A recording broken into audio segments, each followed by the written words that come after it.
provisions of open meeting law relating to COVID-19 emergency. There are opportunities for remote participation. Tonight, our channel has been switched with regard to the public access television station. We are on RCN channel number 3 and Comcast number 9. This is the public channel, not the government channel.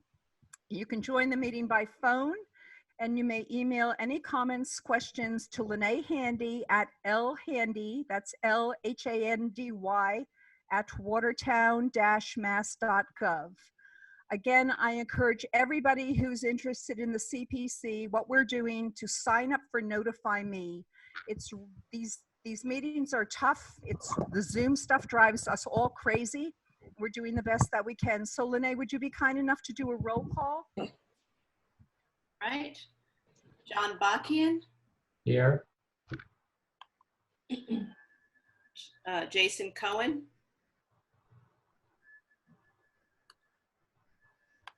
Jason? Jason. Are you still Here. I'm here. Thank you. Bob DeRico. Here. Dennis Duff. Here. Alan Gallagher. Here. Mark Kreskevich. Here. Maria Rose. Here. Susan Steele. Here. Elodia Thomas. That's it. Thank you, Lene. So let me give you a quickie update because we want to get to the main event, which is Ashley and talking about what we're doing. I know several people have asked, where do we stand financially? And it's a little bit hard for me to say. Tom Tracy got in touch with us. They have to go through the cash reconciliation process, which he doesn't expect to be finished until late August and could even go into early September. So it's not only going through the accounts, but also through the final tax numbers. But let me give you what we've got, just to reiterate what we had as of May 28th, 2020. Okay, at that time, and we haven't subtracted all of Lene's salary, the consultant costs, etc. from that, but at that time, we had $6,989,424.98. So roughly almost $7 million. Yeah. Roughly. And it's just rough. There's going to be a little deduction from that still, but gives you an idea. And Tom's estimate, and you've been sent this before, but I just wanted to reiterate, given the questions, Tom's projected estimate in terms of the CPH surcharge the town finances is $2,350,000. As you know, Tom is conservative in his estimates, while the coalition estimated 11.2% contribution from the state. Tom filled in a number of 9.4, which would be $250,000 for a total of $2,600,000 in fiscal year 2021. Again, right now we continue to distribute 10, 10, 10, 5, and 65. But that gives everybody an idea. As soon as I have updated numbers, I will give them to you. Just so you know, I've already consulted with the town council because we have to do an end of the year report of what we've spent. And I was a little concerned that I want to follow the proper protocol on all these issues. So I've told, don't worry about it. COVID-19 is a new world. As one other point before we get started with the other things, Mark Kreskevich and I both attended a meeting at 4:30 with regard to the housing partnership. As of yet, we do not have a formal policy that has been vetted by the council. Hopefully that is going to go in front of the August 11th meeting for the emergency rental assistance. As I keep reiterating, we don't make policy, we respond to policy and funding opportunities. So I just want to be clear on that.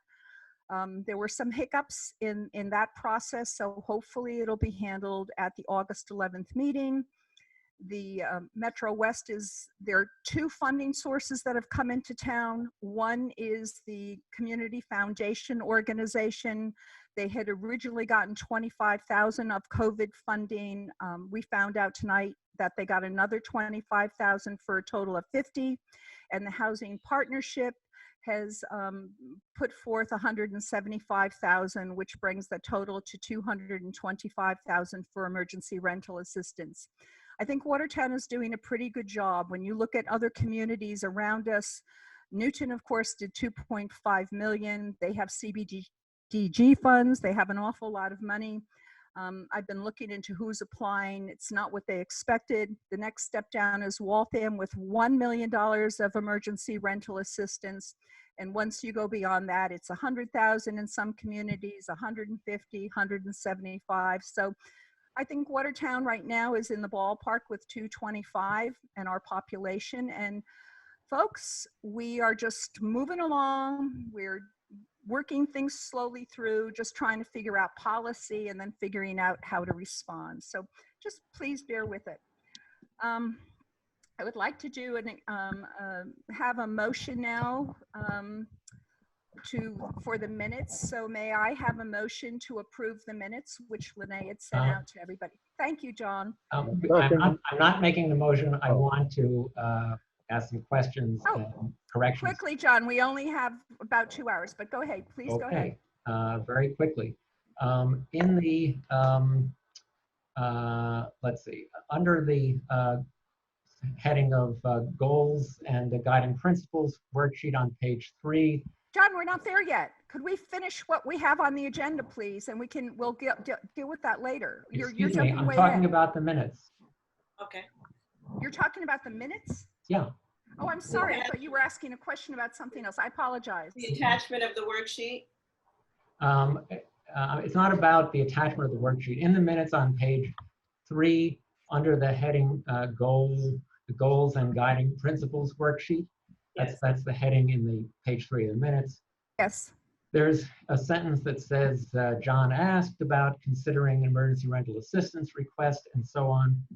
And I think the minutes after that sentence should say that Jen pointed out that there's no legal reason the CPC could not consider a program proposal right now. Just to get that in the record. So that's. I am not so sure about that, in all honesty, John. And as I said again, the town does not have a policy, and we don't create policy. Well, I'm not talking about that. And I went and looked back at the tape of the meeting, and that's what she said. And I happen to agree that she's legally right, but otherwise I wouldn't suggest this. But she did say that, and you can look at the cable videotape. John, and we could also go back and refer to the email that I got from Stuart Saganor, which details in much greater detail the answer to this question, which I sent to everyone. I just would like to drop this for now because I am waiting for the town to develop policy. Well, and what Jen said to me was out of step with what I got from the coalition. I don't want to get into a contest on this. Well, you could just accept this as an amendment to the draft minutes because it is something that was said. It doesn't go to the town policy or whether the CPC should, if it were proposed, should approve a rental assistance. It doesn't go to any of that. It's just about whether it could be taken up now. And Jen did point this out. And I think the minutes are not, don't accurately reflect what was said with this omission. So I would move, I guess when we have a motion to accept, I would make a motion to amend to add that Jen pointed out that there's no legal reason the CPC could not consider a program proposal right now. John, I also have sat in every housing meeting that has gone on in the last few months, both with Tony's meeting and the Housing Partnership. I will tell you that Gideon was in those meetings. He too said that the committee needs to get its program done. We need to get our plan done and we need to get our application process done. So this to me is a duel, which I don't want to get involved with because I prefer to respond to town policy. I think it's the safer, more prudent way to move forward. And I don't know why you're dueling with me about this. You know, Jen said what this. is the word you used? Dueling. You Dueling? used the word duel, and I'm saying I don't know why you're dueling with me about this when I'd like I'm to hear just. from other committee members on this issue. I have sent you all the information that I got from Stuart on this issue. I've sat in the housing meetings. We do not have anything yet from the town. And I'm not arguing about that. I'm not John, arguing about anything. I'm thank just you, Jason. saying May I recognize you, it's please? something that was Sure. said. Yeah. I mean, if I'm understanding what John's saying, it's not so much about who, you know, who was correct or in their statements, just so much as what Jen might have said in response to that as a matter of record. I'm Unless I'm happy to put it in. misunderstanding. Let us hear from the committee. If there are any other comments, we can put it to a vote to amend the minutes, but did you have a hand up, Jason? Maria, I'm sorry. I understand what you're saying, and I agree completely with you that, you know, we should be getting our lead on the housing side from the town. But I do recall Jen saying that, and I see this is just meeting minutes, but we don't need to belabor it. I see no issue with adding in that sentence that Jen Goldson's, you know, I don't remember the exact language, but I do recall that she did say we could deal with it right now, but it's a little putting the cart before the horse for us. Thank you, Maria. So John, do you have the exact language since you watched the video that you would like to insert? Yes. Could you let us know and we'll put it to a vote? Yes. Jen pointed out that there is no legal reason the CPC could not consider a program proposal right now. That's the language that from the video, John. Yeah. Okay, thank you. I need my parliamentarian, Alan. So are there any other comments on the minute? Yes. Are there any other comments? And then we can go one by one to see. I have another comment. I hope it's not controversial. At the top of page 4, there is a sentence that says, John believes a historic restriction is sufficient and doesn't believe there is a need for access to the interior. I think that is, it needs to have added to it the words, if CPA funds are not used to preserve or restore the interior. That's the point I was trying to make, was that an interior restriction is not necessary if CPA funds are not used to preserve or restore the interior.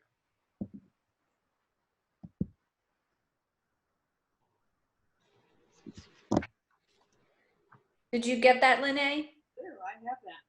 Okay, so you have both inserts, Lene? Yes, I do. And Lene, Okay, I can email them to you as well. Thank you, John. I'd appreciate that. So Alan, I need advice. Do we take, well, you know, you are my parliamentarian. Do we take Well, these? any of us can make the motion. Okay, Anybody thank can you, make a Maria. motion. Okay, thank you. So Go ahead, do I have a motion to accept the minutes as amended? So moved. And second, Second. any further discussion? Yes, Okay, I think Dennis. that, Sorry, Dennis. It's weird. You're the I voice. think that each individual statement by John should be taken separately and not as in the aggregate together. As I would vote for one, but I'm not going to vote for the other. So the motion should be for each line or statement that he wants to amend, in my opinion. Dennis, I just want to caution you that what the minutes are to do are to capture the spirit of the meeting, not every word for word, but that a member feels that this is an important item that was omitted. No, there are 2 items omitted. So I feel that one is important and I feel the other isn't. In all honesty, I'm not sure how to proceed and I could use some advice. Alan or anyone I think we need to vote on both amendments individually. individually? I would say so. If Dennis believes that way, we'll just Okay. have 2 votes, and then Okay. we'll accept the minutes. Okay, so we're going to have to do 2 roll calls then. Mm-hmm. Do we have any discussion on number 1, which is John's comment with regard to the statement that Jen Golson made? Okay, I'm calling up John Bakian. Yes. Okay. Jason Cohen, Yes. Bob DeRico, Yes. Dennis Duff, No, Alan Gallagher, Yes. Mark Kreskevich, Yes. Maria Rose, Yes. Susan Steele. I abstain. I wasn't there. You were? I thought you were there.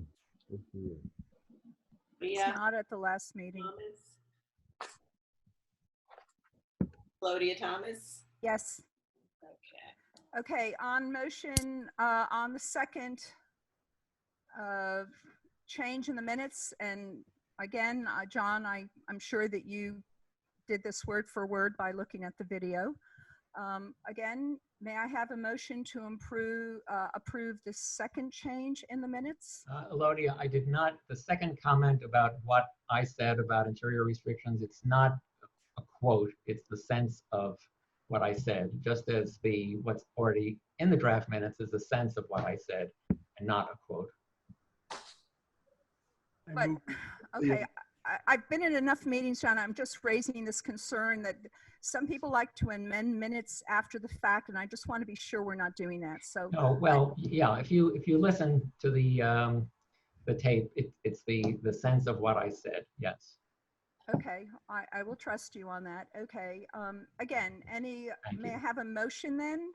I'll make a motion to include the second amendment on at the top of page 4 that John made with respect to the interior preservation. Thank you, Maria. Second, Second. Lene, would you please do a roll? Was that Mark who seconded? Yes, it was Mark. Thank you. All right. Sorry, let me just get my roll here. John Bakian, Yes. Jason Cohen, Yes. Bob DeRico, Yes.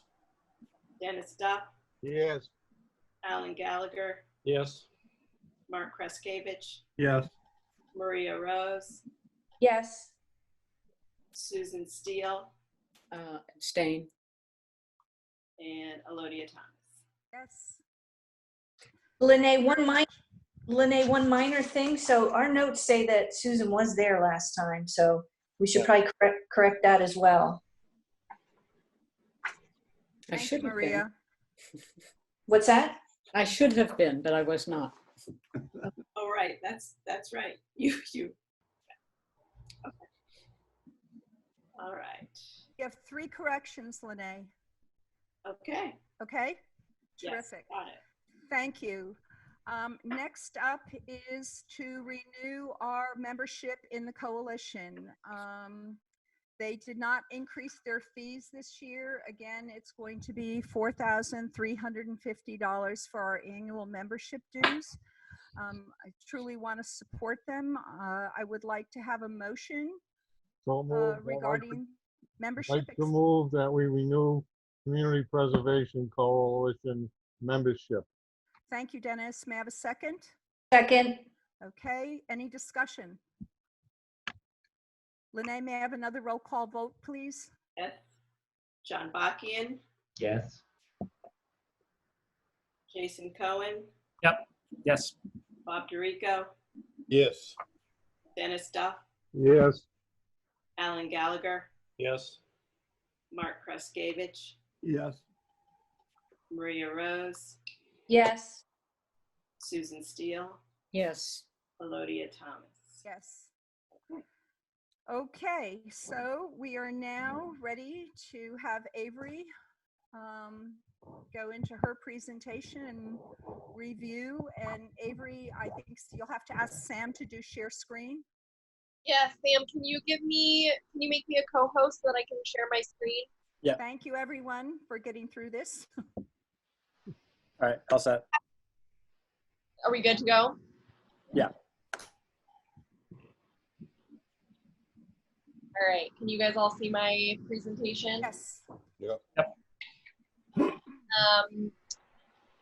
So thank you, everybody. I know it's been a little while since we last talked.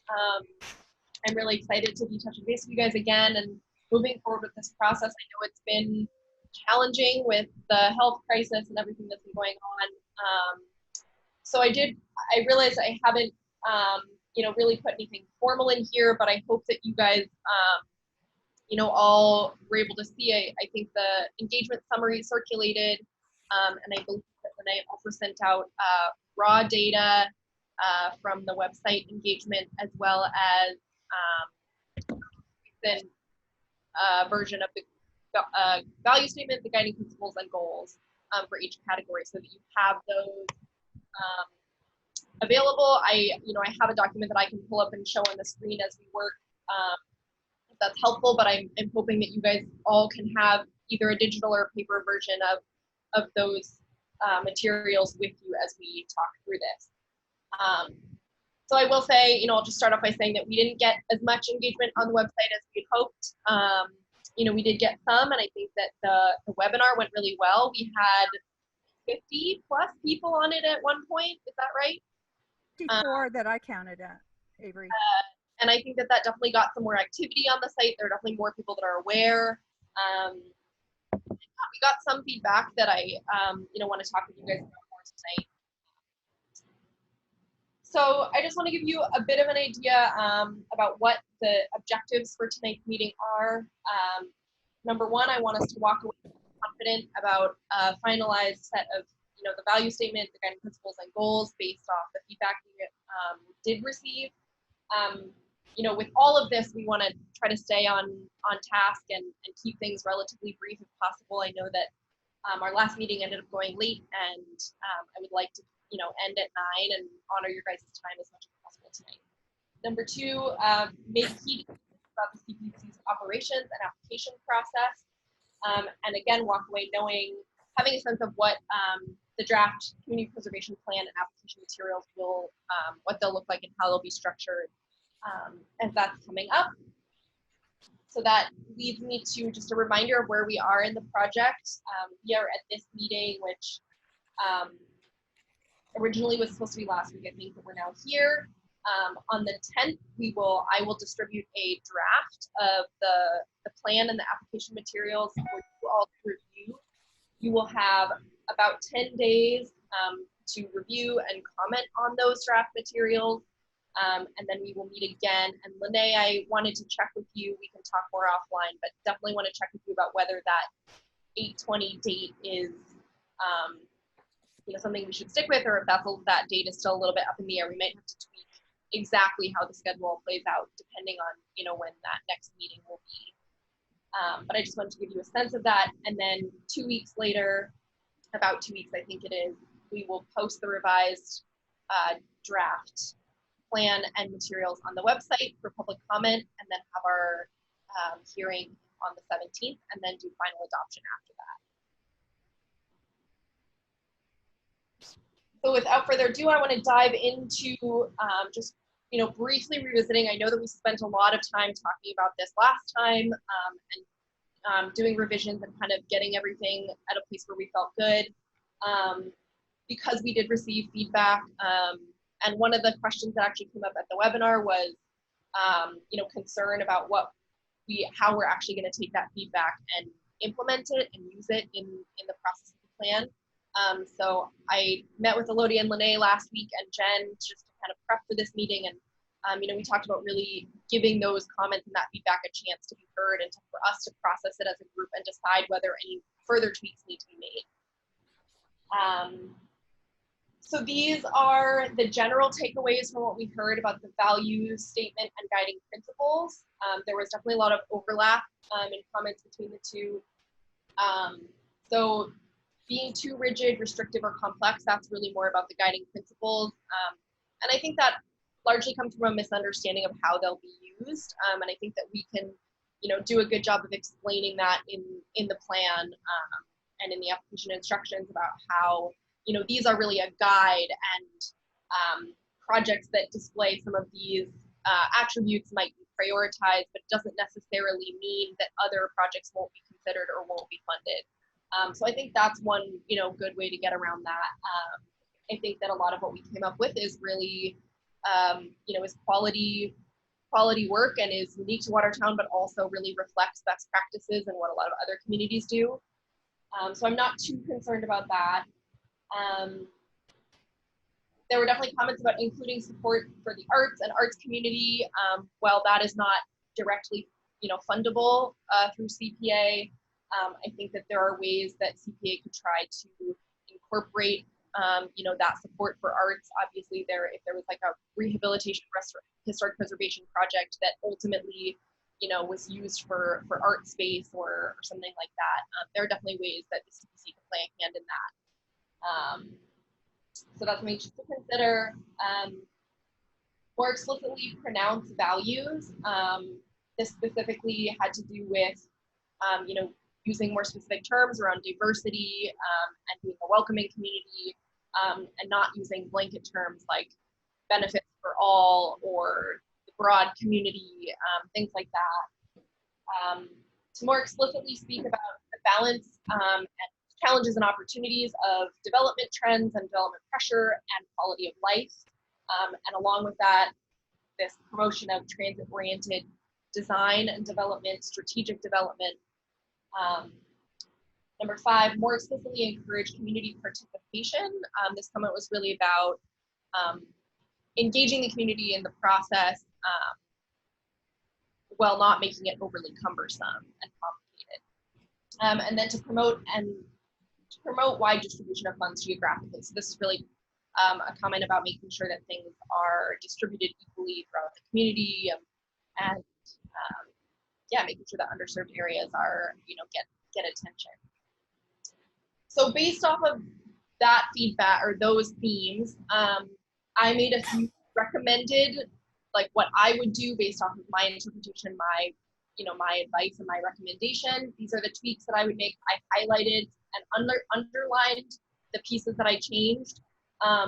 This is not set in stone in any way. This is just my recommendation, and I want to get your feedback and kind of open that up for discussion about whether you think that these are good changes, whether we should do away with any of them, go back to the original.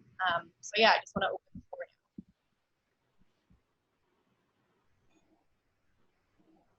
now. Well, I had a first reaction, and it may not be because I wasn't part of the conversation last month, but some of these don't seem like kind of broad CPA values. For instance, stating that Watertown residents want to maintain and improve the assets of its town is a statement, but it isn't necessarily a So I think this last it seemed odd to me. It maybe I felt like it belonged someplace else, although I'm really not quite sure where. And then talking about how we're going to prioritize projects, I thought maybe should go someplace else, maybe under guiding principles. I don't know. It seemed like an odd paragraph to me underneath that category. So I definitely think that the value statement and the guiding principles kind of work in conjunction. Like the value statement is almost an introduction to the guiding principles, and we presented them that way in conjunction together on the website, and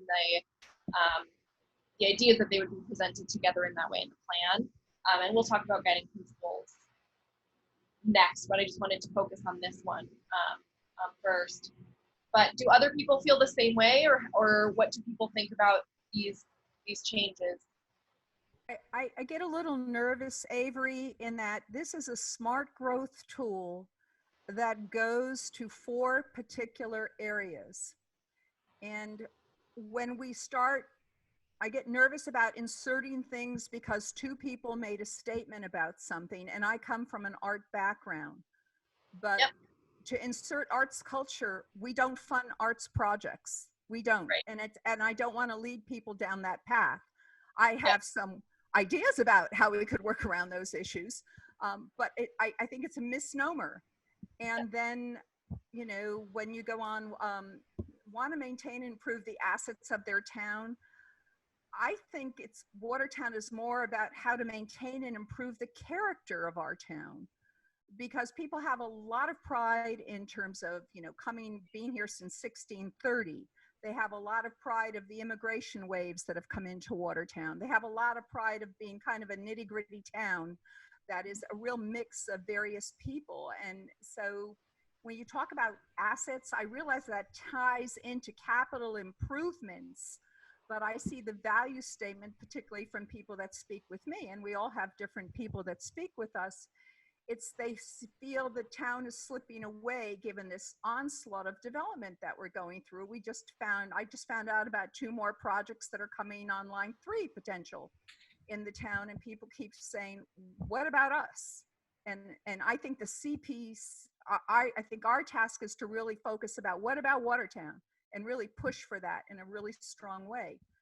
I think we had something, we talk about our cultural and socioeconomic diversity, and cultural to me implies so many things. So when we start inserting arts culture, all of a sudden we can't fund that, and it's foolish to set it up that way. And we deal with the ongoing challenges of growth and development. We have very little say in the opportunities, quite frankly. Yeah. I'd like to hear from other people. A strong pride of place, a supportive, welcoming, and diverse community. We're repeating what we set up above. We value, our cultural and socioeconomic diversity, and the enhancement and care of our community assets for transformative change. Well, I believe in transformative change. That's just my take. But So I'd like to hear. I will just clarify that a lot of these changes are very minor, and it was hard for me to put both versions up on the screen at the same time, and I didn't want you guys to get too caught up in the nitty-gritty details. I kind of just wanted you to take this in. But like this sentence about a supportive and welcoming diverse community basically just rewords what was there before. I think it said,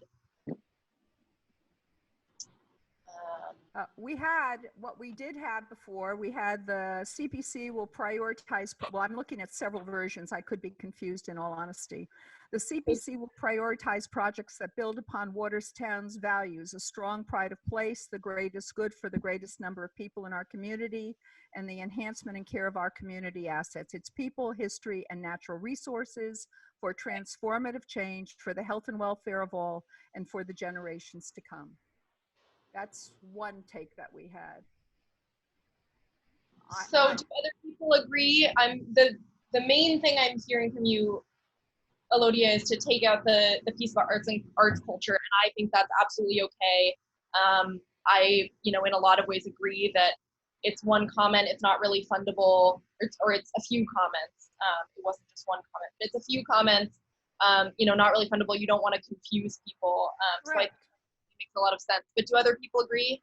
I see Maria, you have your hand up. Yeah, I agree with what Elodia just said. We don't want to mislead people on that arts and culture. But I do agree with what Susan said, and also what John Bakian said about this paragraph. I don't feel like the values are really clear here.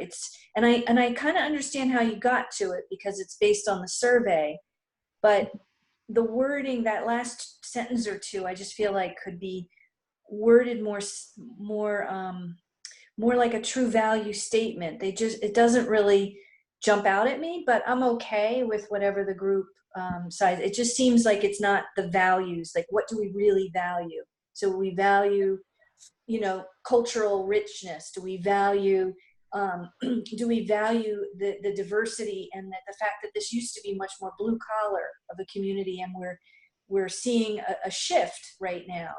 But so we want a different socioeconomic diverse background, because that's what's happening. If we're really truly welcoming to everyone, that is the shift that's starting to happen, or has been happening. I've seen it since I've moved here 16 years ago. So that I would agree, but I think the rest of your document is great. I just feel like that last sentence or two could be tweaked to better present what are truly the values. So I just jotted down some of the things you said: cultural richness, diversity, grit, which I think Elodia said as well, is one thing that I kind of picked up on there a little bit, and then diverse socioeconomics. Are there Say other? that in our first sentence. That's what I'm having trouble with. We say that in our first sentence.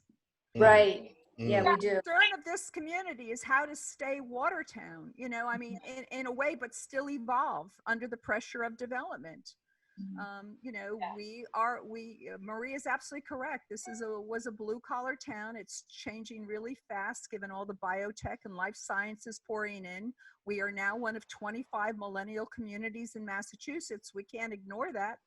But one of the things that anybody, whether they've lived here for 5 years or 45 or they're born here, part of what makes Watertown Watertown is this cultural socioeconomic diversity, which we do want to try to not preserve, but keep as part of Watertown. You know, this is part of Watertown. So maybe it is that you have it in there. It just needs to maybe be only said once, or maybe that beginning part meshes with the end. I don't know. I'm not thinking very clearly after a day of work and trying to get ready for this. But I'm sure that if you want to ask for other comments, but maybe just like a little quiet time, we could figure something out that sounds a little better. Yes, John. Thanks. First of all, I just want to acknowledge that writing something like this is very hard. It's hard to come up with anything that isn't, I'm trying to think of a kind word here, but that isn't, it couldn't be said about almost any community, or that you know, that has real meaning. So I really want to acknowledge that, because you know, I've tried to think about what else could be said, and I had a hard time. I would agree with taking out the arts and culture thing.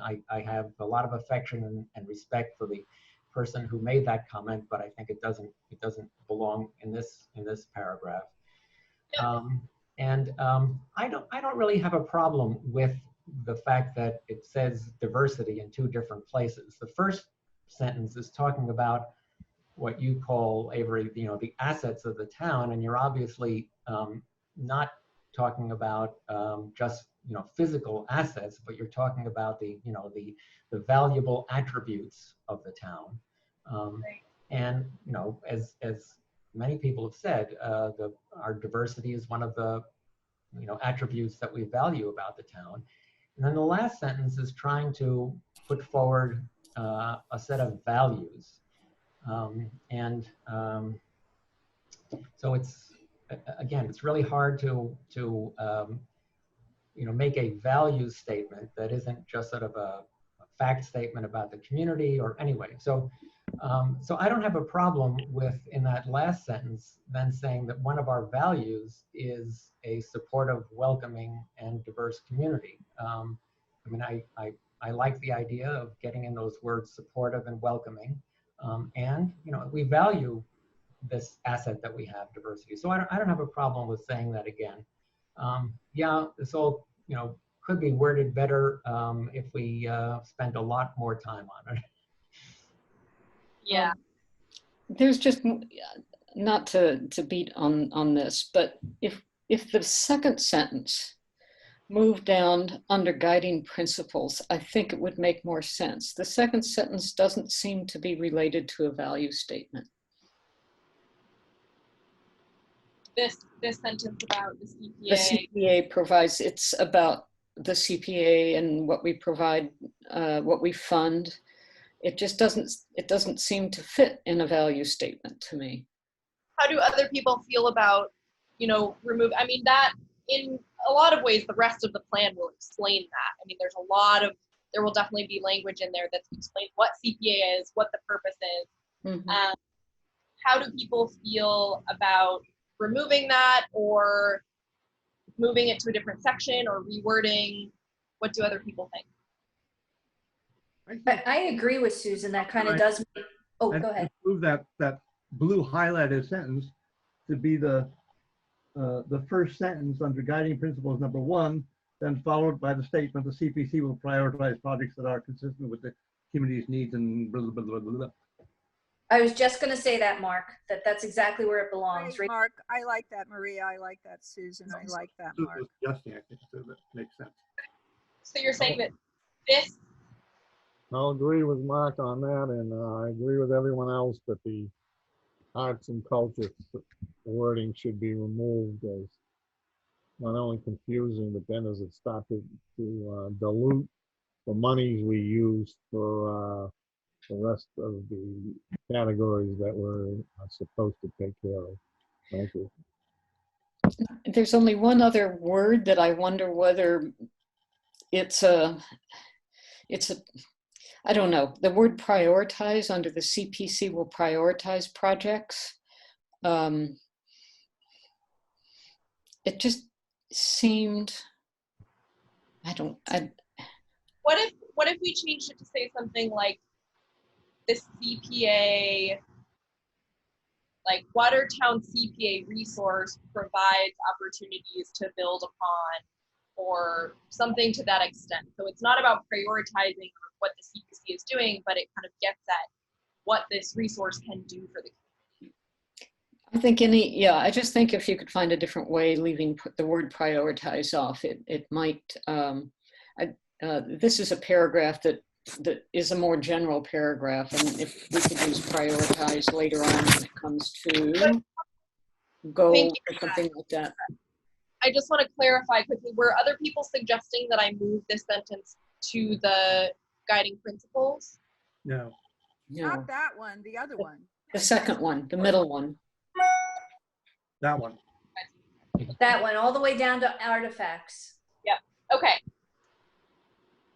That sentence goes directly under your header, guiding principles. Got it. Just want to make sure.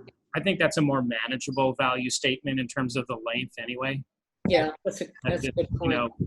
Two or three short sentences seems more appropriate to me. All right. Do we all feel comfortable with that? Sure. Yes, I'm still trying to figure out.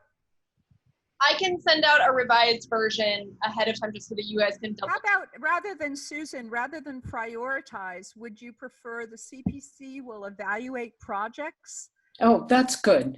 that build upon That's a good Watertown's word. values? I don't know, Mark, Yeah. you're a good wordsmith. Is there somebody else? John? I How know about evaluate is a tough word as well. I'm just trying to. I was going to suggest fund, like we will fund projects that build upon these values.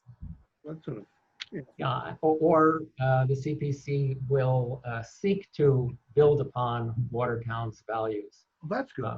Oh, that's even better. Yeah. Good, John.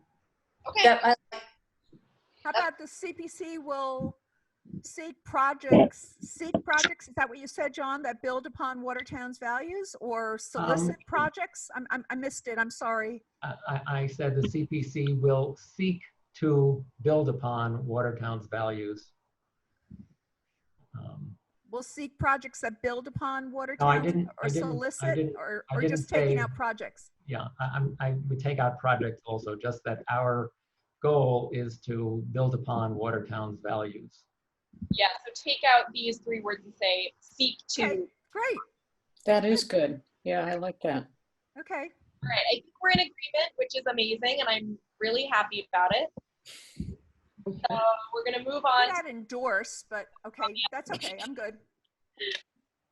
So I made a few other tweaks here.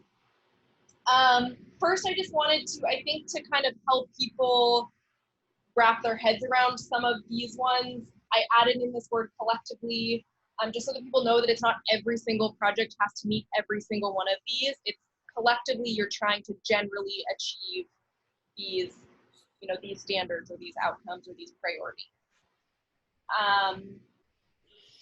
I added equally distributed to kind of get at this idea of geographically and generally spreading these benefits equally, making it very broad benefit.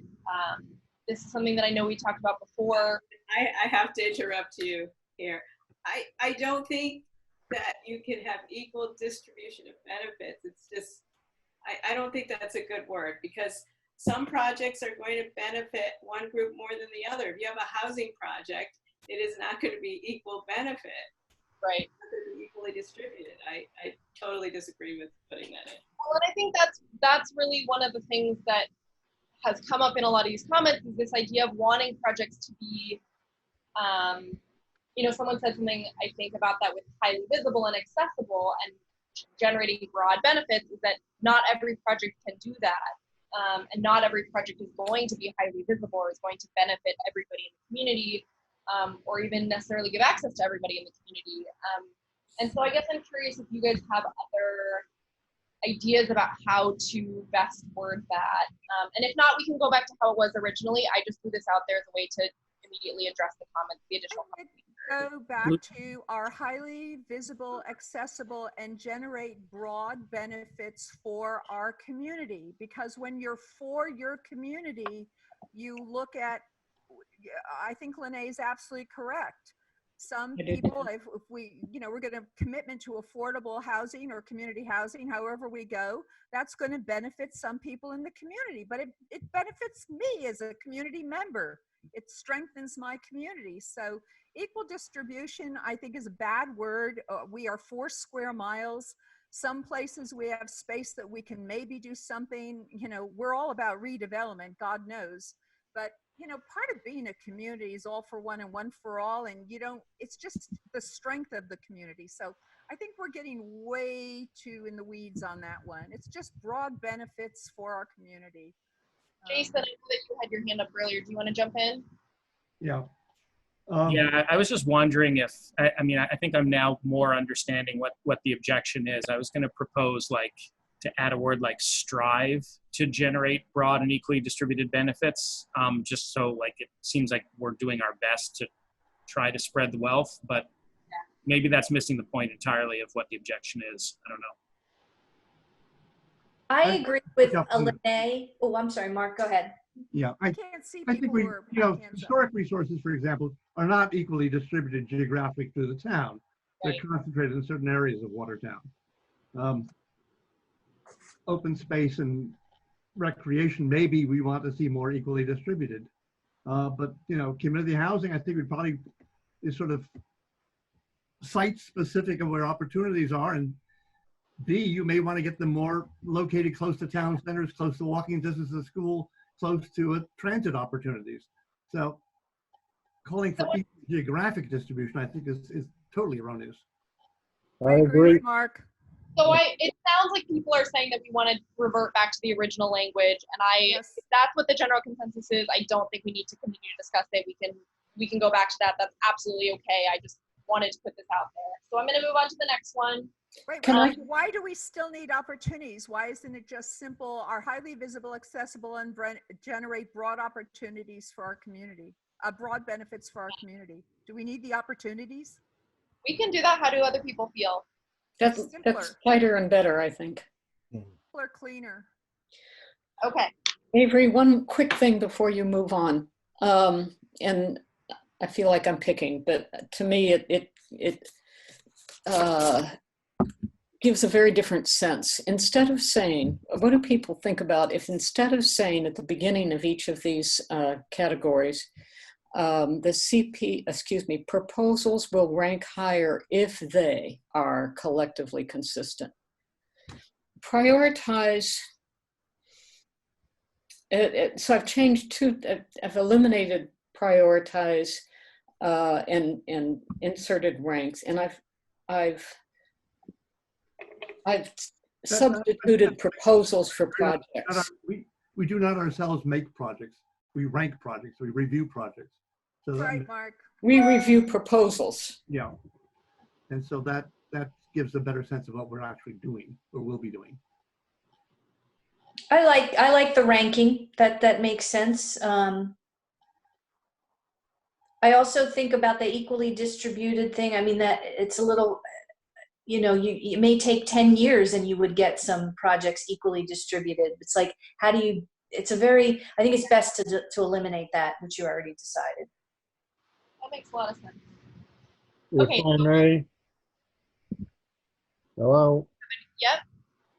As far to get back on what Mark said about geography and housing, because in past history, it's been a real error on the town's part. When they first built housing, they built Waverly Avenue, which meant many of the East End, the ethnic groups didn't want to leave their markets and their churches, so none took advantage of the housing. So geography-wise, that may be an important issue about centers located in centers where they could walk. But that's all I wanted to say on that. Okay. Yeah, thank you.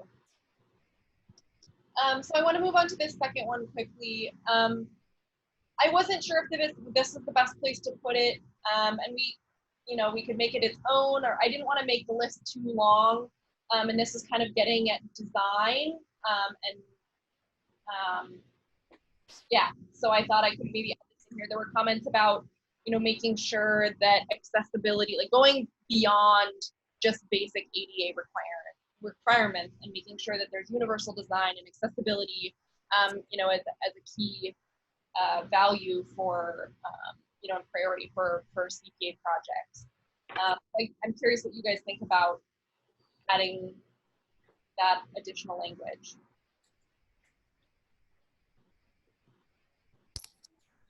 So I have a comment on that real quick, and this might be, I'm kind of being a stickler about, ADA and accessibility, but we would have to make it accessible anyway. I mean, there's no way to do a project like this without building in a bare minimum of accessibility. So to me, that's almost like a bit of a throwaway term in this context. What did everybody think about the instead of CPC will prioritize projects in substituting proposals will rank higher if they, is all or part of that something that makes sense? I have a question about that, Yeah. Susan. I very much liked the insertion of the word collectively in that sort of caption, that first line. And I don't know how we sort of square the idea of that, overall, these are the things that we'd like to see in the mix of projects, with saying that we'll, rank high, I forget your exact words, but rank higher projects that do these things. Yeah, so I don't want to get too far into the weeds on that, because a lot of that will come out in the draft plan and application materials and instructions. Figuring out the exact details of how you guys are going to be weighting different project applications is, we're not at that step yet. And so just know that that is still coming, and that deciding those key details is something that's still coming. And there are definitely, examples that, we can work off of in terms of how you rank things. And like I said earlier, these are not necessarily, like, this is not pigeonholing you into saying no to a project that comes through the door, just because it doesn't meet some or all of the, not very few projects are going to meet every single one of these, I think. Folks, I don't want to cut anybody off, but it is 7:55. We are still at the beginning. I think this would have been helpful to receive ahead of time, that we could have read through it and then been ready to respond. But I want to second what Jason said. Number one, I think we're a pretty evolved committee in terms of understanding universal design and accessibility, and I think it's a throwaway. And I think these kind of things should be as simple as possible, and I don't mean open-ended, but I truly trust the group when we get projects in front of us to have thoughtful discussion. And right. I just am a little bit careful about all this.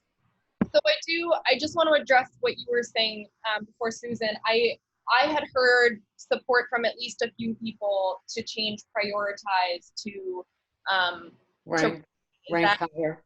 Okay. Yeah, that's good. If you want to move on, Elodie is correct, where, you'll figure out how to make it sound good. We can do a ranking matrix or something, but we are going to prioritize projects according to these things. Rank, prioritize. Could we, I don't know. It's Just Yeah, I agree. I thought Susan, you were talking about the next whole paragraph section down. I'm not, I do think we're getting too far into the weeds. It's fine either way. okay, that's fine. There will be a ranking matrix, I am sure, that we will have. You know, the language we do want the language to be succinct, and I agree with both Elodie and Jason on B. We want this, if this is like a handout or something, we do want things to be fairly succinct. And hopefully there's other places where we can define more details. Right. You Yeah. know, can I jump in here just to say that, I mean, this is going to be part of our plan, right? And this is going to, you know, people are going to read this in terms of, you know, does my idea come within what the CPC is looking for? And then, you know, we as CPC members and future members, you know, reading this are going to feel some, you know, try not to be inconsistent with this. And so, you know, to me, you know, words matter. So, I mean, I don't think that we here tonight, you know, 9 members and staff will do a good job trying to rewrite every word of this, or rewrite the things that we, you know, want to rewrite and come up with the perfect wording. So I mean, I'd love to, but I don't think that's going to happen in the time that we want to, you know, be here. So, I mean, my thought is, let's make our comments, and you know, if we want to put them in writing to Lene, and so she can forward them, and then, you know, try to get back something that is better. Well, and just remember too that, I mean, I know I said at the beginning that we want to walk away with a, you know, feeling confident about these materials. You do still have the opportunity, once you see all of this in context with the full draft plan, you will have the opportunity to provide additional comments. So it's not like this is like the final time you're going to see this and be able to provide comments. We just want, these are the key component, really big key components of the plan that we wanted to work through with you guys before drafting the rest of the details. And we'll get to that, you know, later. So I do want to move on, but I, you know, thank you for bringing that up. I think that's, you know, important to remember. So I'm hearing that taking out this piece about universal design and accessibility is okay. It doesn't seem like it's a necessary addition. Is that correct? Correct. Correct. word resource, you can't leave it lifespan of the. Yeah, this is true. I will definitely put the connection in there, but I'll just take out the second. How do you guys feel about this one? Demonstrate consideration and support from Watertown Ma commissions, departments, I like it. or a range of public voices. I like it too. I like the term public voices. I think that's a really good way to put it. Great. Am I okay to move on? Yep. Okay. So here I just decided there was there were some comments about feeling like maybe the existing plans or documents that, you know, are on record in the town might be outdated, or there might be projects that aren't, you know, necessarily consistent with. They might not be in opposition to, but might not have backing from plans or other documents that already exist. And so I realized that this sentence down here in the second section was actually a little bit more fitting up here anyway. So I just took it and kind of added it on to this section, or this last point D. And I'm curious. Personally, I like B better. I think it's stronger and has more weight to address long-standing or urgent needs or exceptional time-sensitive opportunities in the community. It's a stronger sentence. I've seen it in every document I've read. The otherwise demonstrated needs or exceptional opportunities, that's a very different thing. We're talking about something that may be out of sequence, or something that becomes in front of the town that has to be addressed. We're mixing apples and bananas here. I agree. I agree. I agree. You guys would rather leave it The way it is. as it before? In Okay. B. All right. Moving on. So we That didn't out get, then, correct? Wait, go back. Avery, are you taking that out then? yes, I'm taking this section out and adding, Leaving this one in, thank you. yep. So there wasn't very You much, still got it crossed out. I'm just concerned when we go back. Because she's working from a PowerPoint. She Okay, can't. Yeah, cross- sorry, Maria, thank you. document, so it's not, I'm not Apologize. in real time. Avery, I'm sorry, can you go back? I think I had a comment on the latest draft that I saw here. Let's see, under E, serve as catalyst for, I'm just reading this to refresh my memory, serve as catalyst for transformative change by preserving or acquiring assets to create new amenities and enhance, et cetera. You know, as I read that, I thought it doesn't quite hold together. I mean, are we, you know, preserving or acquiring assets to create new amenities? I mean, what are we preserving to create new amenities? Sometimes we're preserving existing amenities, and you know, these are words from the statute that have a certain legal meaning, and so to use these preserving and acquiring, but not, you know, create, support, restore. You know, what to me it seems as if this sentence is supposed to mean something that it isn't quite saying, and that it's suggesting. If you just read it, it seems to be more about creating, you know, new things and not necessarily preserving. So I'd like to see a rewrite of this. I agree, John. It does allow for creation. Pardon So I me? can say that. You can, How about service catalyst for transformative change in adding new assets, or I hate the word assets, adding new assets to enhance the aesthetics, connectivity, and quality of life of the community. Just take out transformative change, taking out preserving or acquiring, but adding new assets, or I wish we had a different word, but new assets to enhance. I don't understand what's wrong with the word acquire. That's what we would want. I don't understand John's point that that matrix.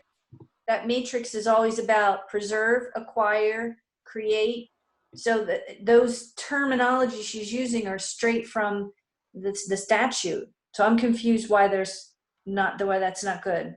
Well, I think it's not good because it uses 2 of the 5 words of you know, things that we can do, and it sort of suggests that we're going to prioritize those and not the others. I mean, I did come up with a suggested wording here. You know, service catalyst for transformative change by preserving, acquiring, creating, supporting, rehabilitating, or restoring assets that enhance the aesthetics, connectivity, and quality of life in the community. What's That's a long sentence, John. Yeah, and so, or we could just say serve as catalyst for transformative change, period. That's what I was gonna suggest that. And maybe the other thing you could do if you wanted it longer would just be to say To enhance aesthetics, connectivity, and quality of life in the community. Yeah, you could just take yeah, it out. to enhance, yeah. Yeah. Yeah. Good to people. John, That'll work. does that work? Service catalyst for transformative change to enhance the aesthetics, connectivity, and Yes. quality of life of the community? It does. For me, I'm okay with it. You know, I instead of saying and, I would say, you know, change to enhance the, et cetera, but I'm okay with and. I think that Enhance was the aesthetics, connectivity, and what did you want? I'm sorry, I'm having, and quality of life? I think we're in agreement. Serve as catalyst for transformative change to enhance the aesthetics, connectivity, and quality of life in the community. Does that sound? that sounds good. That sounds good. Simple. All right. I do want to move on. Thank you for Excuse bringing that up, me, John. Yes, Dennis? before we move on, could I go back to D above the E we just referenced? Yes. Address 2 or more CPA focus areas, blended projects in the past. I do not agree with this, and I just want to state that I don't necessarily agree with that statement as of today. Thank you. Wait, Is it Dennis, because which one? Where are you now? We keep jumping up and down. I'm sorry, I'm getting a little I'm crazy. on number D, above the last topic, E, that we discussed. Oh, item D Yes. under the second section of guiding principles?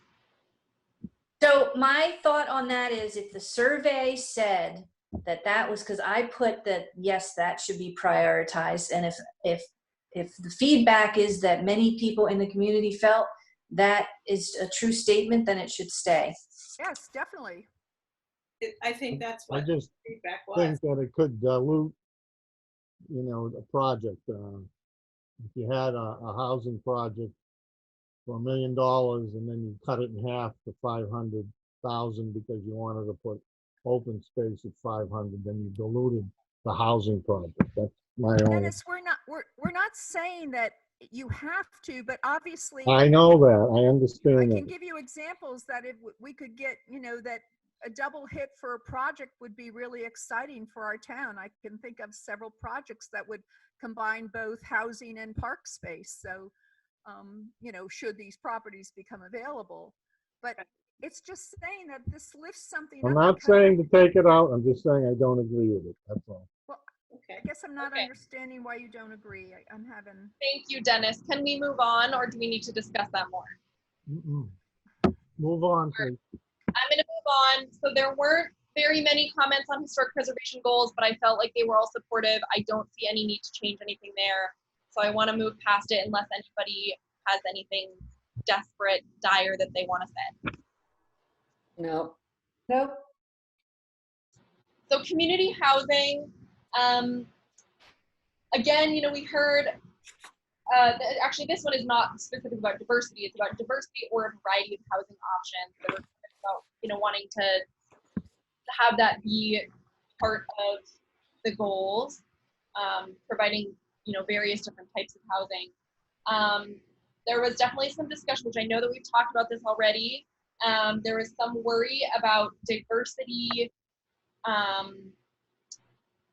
the diversity goals, and we can look at this more specifically in a second, diversity goals and the local preference goals being at odds. So this idea of trying to promote, you know, racial and economic diversity at odds with local preference, the goal to maximize local preference.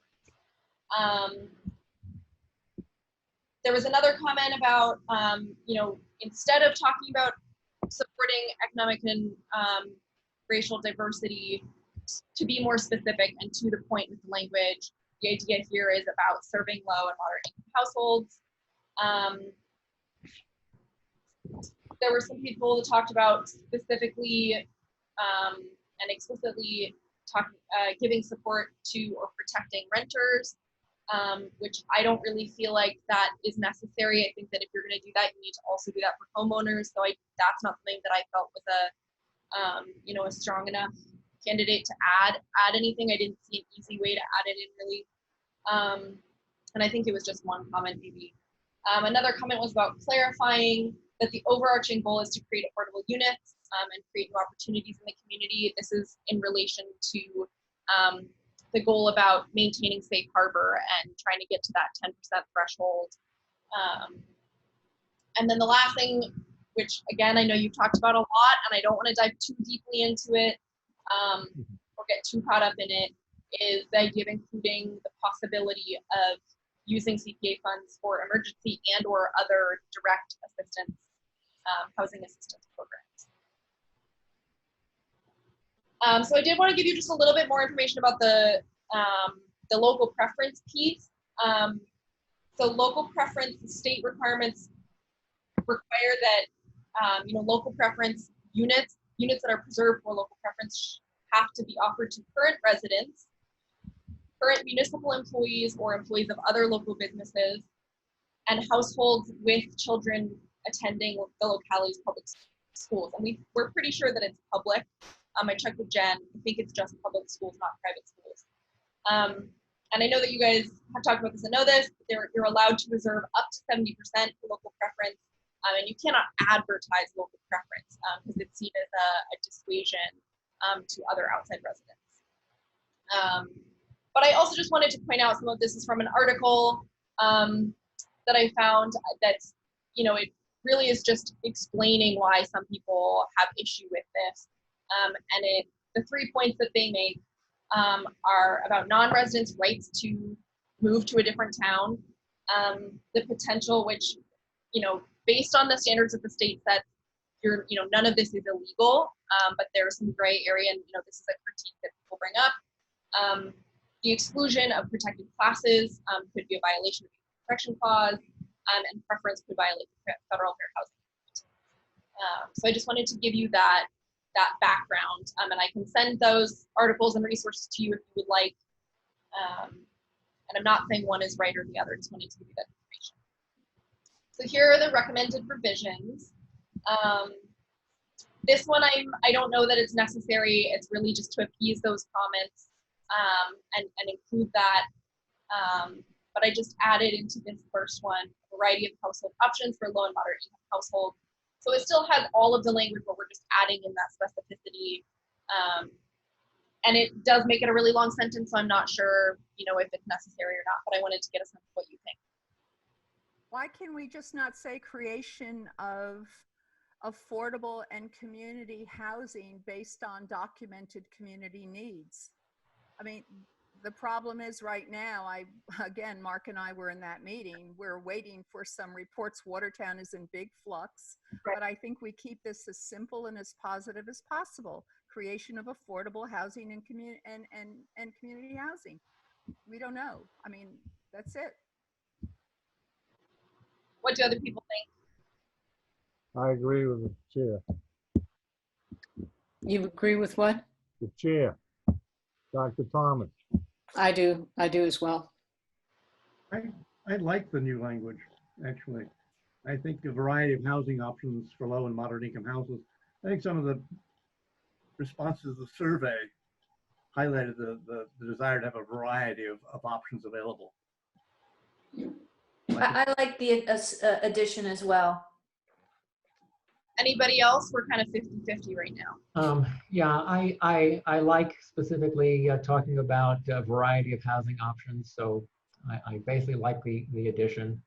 And it seems to me it's a little different from what's number 2 is.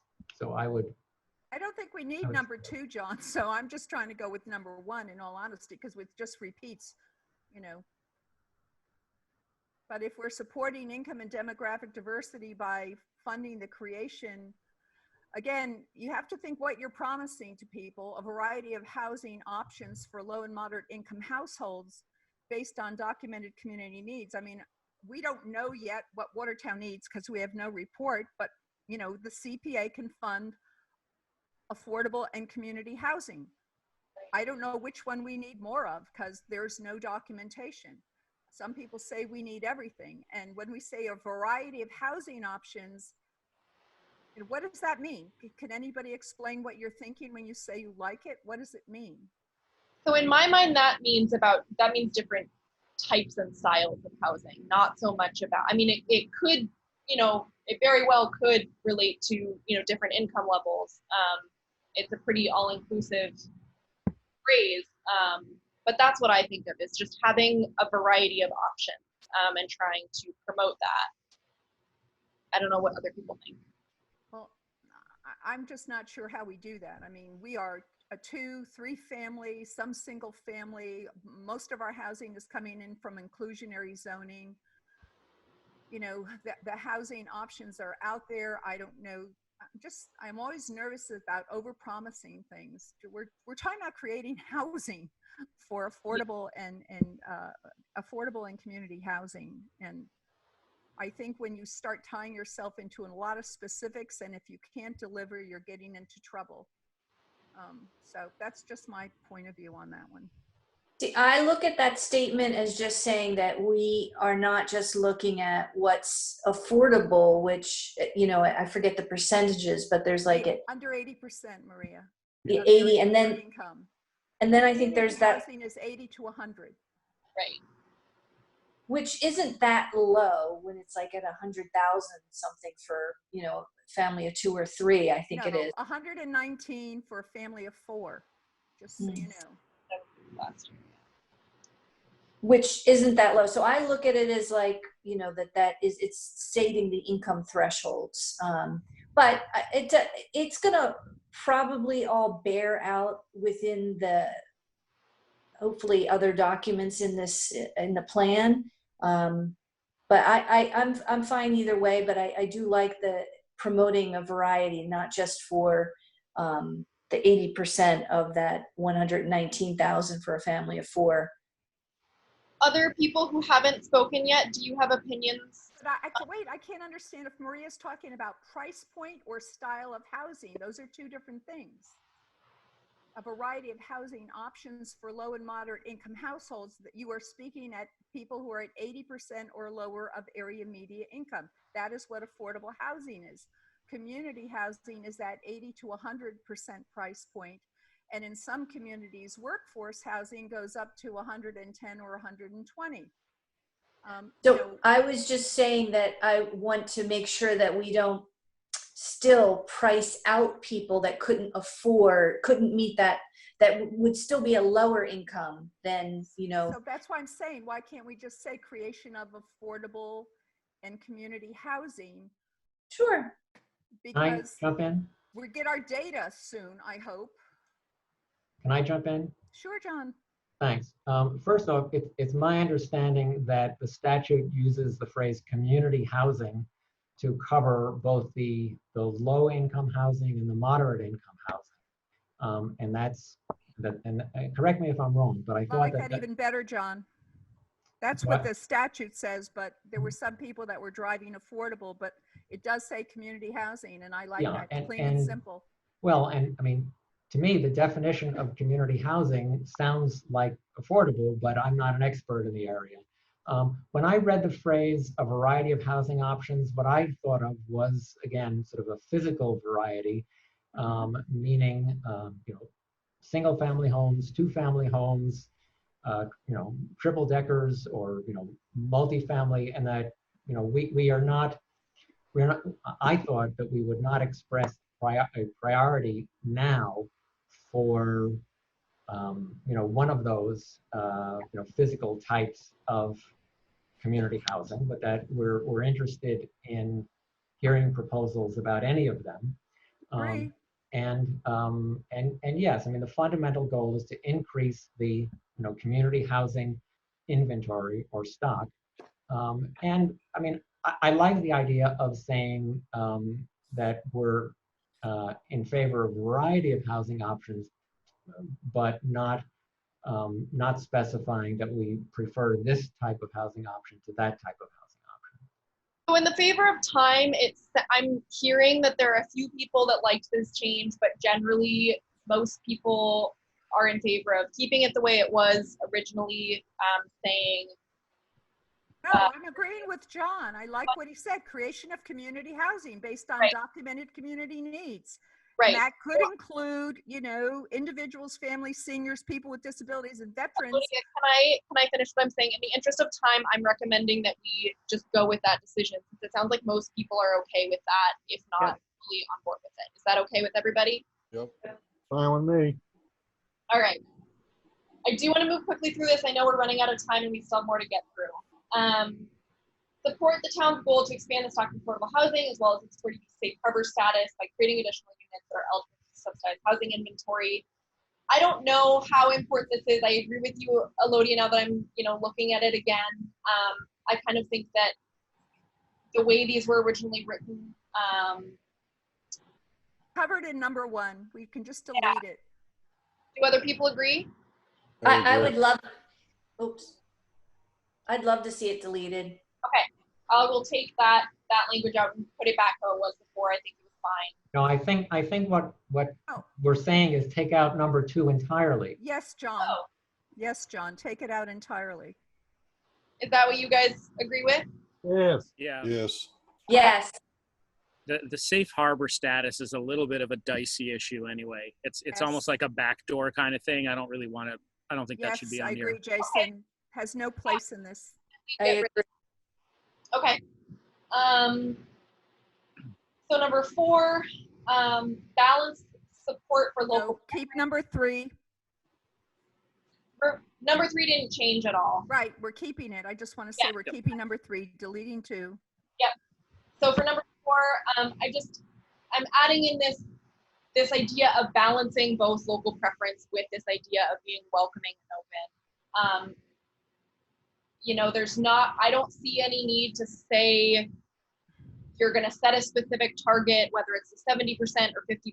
I think that leaving it relatively vague, but giving a nod to this idea that, you know, you still want to be an inclusive and welcoming community to people that might want to move in, while also wanting to preserve, preserve and provide opportunities for people that already live or work in the community. I just want to say, Avery, that we're not balancing anything because it's a simple calculation that is performed by the Department of Housing and Community Development. And I had a long conversation with Jen Van Kampen and all the developments that she is involved with. She gets 70% local preference. Her belief is either every community should have it or nobody should have it.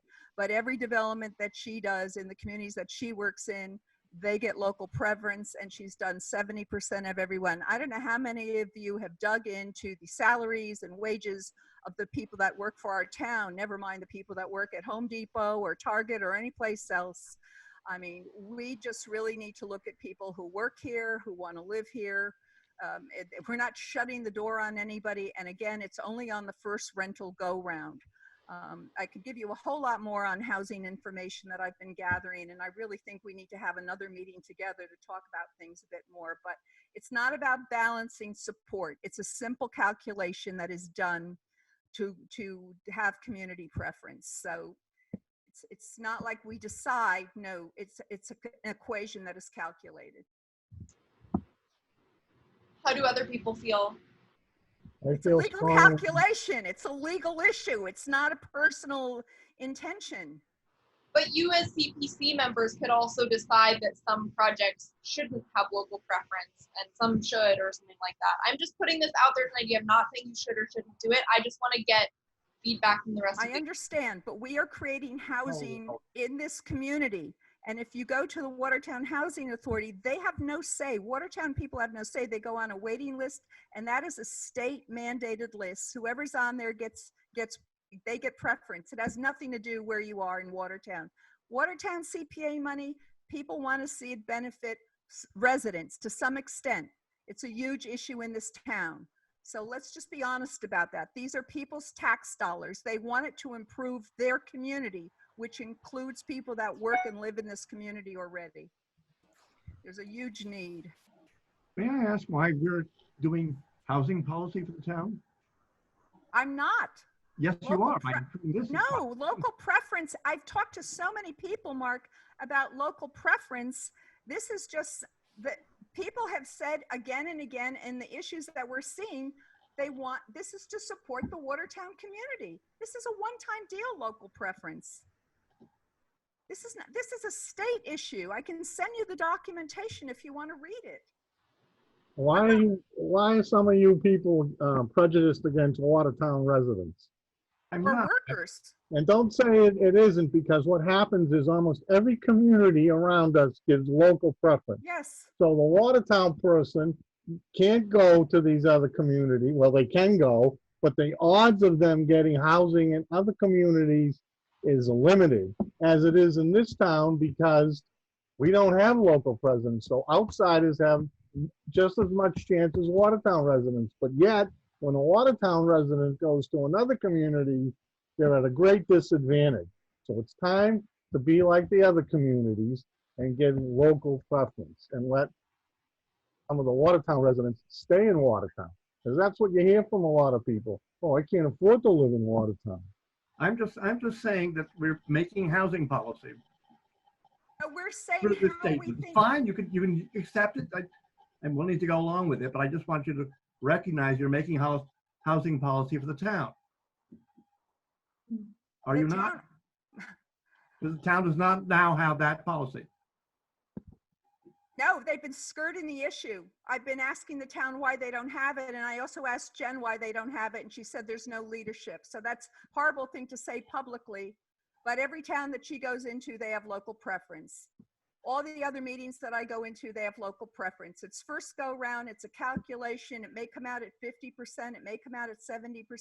I have no idea. But, Okay. you know, it's the person who's working at Target, it's the Yeah. person who's working Can I at hear Home from other? Depot. Yes, yes. Can we hear from the other committee members if everybody wants to do this? So I don't know that we're like making housing policy so much as expressing a desire to use these funds to kind of level the playing field a little bit. To me, that I think there is a distinction there. There's nothing binding here in anything in any of these sort of statements of preference to me. I So agree. I agree.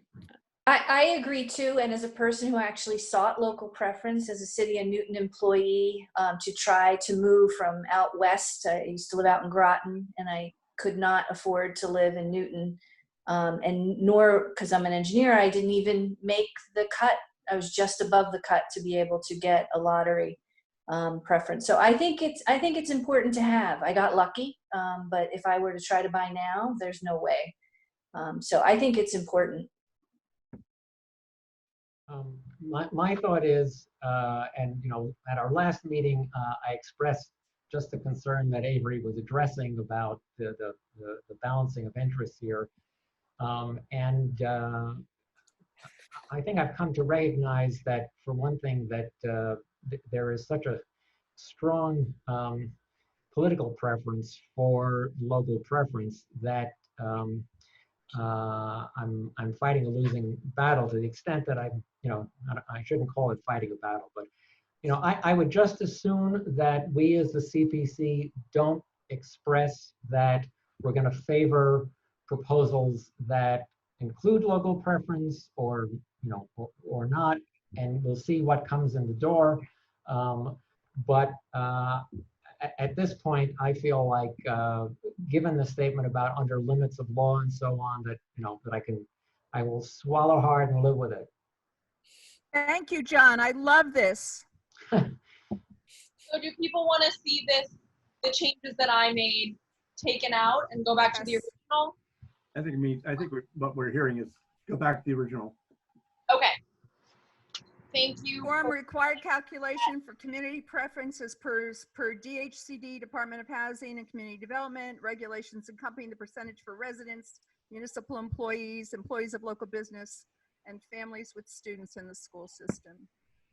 Write it however you want, but we're supporting local preference. Yep, I got that. So we'll keep that the same as it was. So this last one about emergency or other direct assistance programs, I know that there's nothing locally right now that would allow you to, there's not an entity necessarily that would come forward with this project, and you're not the ones creating the project. But because it's come up more than once, and it's come up since the last conversation we had, I thought I'd throw this in with this language of as opportunities arise, so that if somebody comes to you, if a program is set up, it's something that's there. I don't know if you guys want to keep that in, or if you would prefer to keep it out as you had decided before. I'm happy either way. Just let me know. It's the ball's in your court. If it can be considered, why does it have to be explicitly added? Well, I think I have raised this point a few times, and what we're talking about is whether you want to call it ranking or priority, and that whether rental assistance, whether it's emergency or otherwise, is something that we will consider, and that gets some the same degree of favorable treatment that these other things get, and not say now that, well, we're not interested in that. I would word this differently. I'm not sure what it means, as opportunities arise, whatever. But I do feel strongly that in addition to all the points talking about creating new housing and keeping currently income restricted housing, that we should add a point about direct rental assistance. Other thoughts? Didn't the original have something in there about supporting? This was added totally new. There was nothing Totally new. I thought we had something about supporting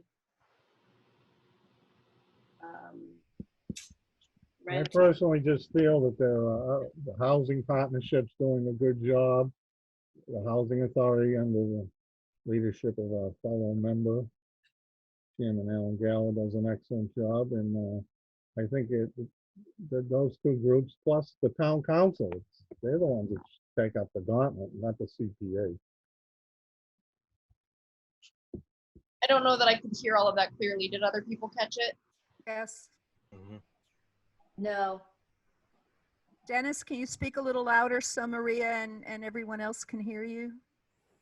I said that basically, I think the housing partnership is doing an excellent job, and I think the Watertown Housing Authority, under the guidance of fellow member, the chairman, Mr. Alan Gallagher, is doing an excellent job, and their priority, and it should be left to the town council to decide this, not the CPA. Already in our allowable funding purposes that we can support rental assistance and security deposits, interest rates, write-downs, and grants and loans. So why are we just selecting this particular issue versus the others that we can support? That's my concern, because I know I've heard many people say, are you going to support first-time home buyer loans? I said, I don't know. We can support those things. Obviously, we would have to have a proposal. So it seems to me that out of the support section, we are selecting this particular issue over others. So Elodia, in the wording that I put in here as a suggestion, I specifically included emergency or other direct housing assistance programs. So that is all inclusive of rent programs, first-time homebuyer programs. Any of those could qualify. It's a pretty broad term. And I don't think you need to call out emergency. I mean, I think if you say, support direct housing assistance programs, that potentially includes emergency, but it's not. It's not necessarily about emergency. And I agree that direct housing assistance programs is probably a better way to put it. So John, John, how about we take out as opportunities arise and just say, consider supporting direct housing assistance programs to eligible community households.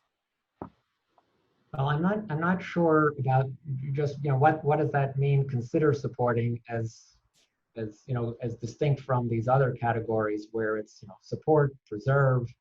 All right, well, how about just, I don't know, I guess we could go even simpler. I don't know what programs there are, so that's my only. And Elodie, I appreciate that, and I mean, I think we could just say support direct housing assistance programs to eligible community households. I had come up with a wordier, more elaborate thing about supporting income and demographic diversity, blah blah blah. But the point is really that support, have as one of these priorities, support direct housing assistance programs to eligible community households. So my reason for putting in as opportunities arise was because there isn't something current. There's not a current program, as you were saying, a current local program. And so in some ways that, incorporates this into the plan, but also is a way of kind of setting that expectation. And we could even put in a footnote that says there are currently no local programs. No. I like John's thing much better, Avery. I'd rather keep it really simple. We can support programs. So I'm going back to what John says of just say support direct housing assistance program to eligible community households. We don't know what that's going to be. Is it a first home buyer program? Is it rental assistance? Is it something else? I don't know. but it leaves it open and general enough that we can respond when we get a project in front of us. That sounds good. Yeah, thank you. So I think we can speed through these pretty quickly. I lumped outdoor recreation and open space together because there wasn't that much feedback. So for recreation, there were comments about, concern about a lack of direct attention or explicitly calling out support for organized sports and associated fields and That facilities. was one person's comment. That doesn't make for a whole project. Did come up in the survey though as well, and I know that it's a contentious issue and something that's been going on in the community a lot. And in the survey there were both sides. I know I heard a lot of people saying we don't need more fields, and there were a lot of people saying we need more fields. So I just before we dive into that too deeply, that's where that came from. Another thing that came up was about adding or promoting beautification, kind of to drive people to use green space recreation areas. For open space specifically, promote or support pollinators. I feel like that's a little bit too specific. I think that if we're getting into the nitty gritty of specific, this is more of like a project level, not of a overarching, generally what do we want to support. So I think it's a little bit too specific to really integrate successfully. And I think it may have been, it's something that I've heard several times, but I don't think that anything that's in these goals right now excludes that in any way. And then the last one is to explicitly include restoration of properties for green conversion. So, taking underutilized properties or whatever, potentially buying a property with an old structure, tearing it down and converting it to green space, if possible. So here are my brief recommendations. I just added and allure. I know that's a word that has come up before in our conversations, just to kind of add that piece about beautification. I don't know if it seems necessary to you guys. And then for number 3, I said through a balanced and strategic approach, create more community gardens, pocket parks, outdoor gathering spaces, organized fields and sports facilities, and associated recreation areas. So again, that's kind of just giving a nod, acknowledging that that's something that we've heard from the community. It's not excluding anything, but it's also not necessarily saying that you're going to prioritize organized fields over other recreation projects. What is an organized field? I guess what I'm trying to say is organized sports fields. Maybe that's what I'm missing a word in there. Well, if you just say playing field, it takes care of it. And the CPA cannot fund building sports facilities. I don't know what you mean by that, but we want, are there a need for more playing fields? Well, that depends on who you're talking to in town, and I can certainly give an expose on that.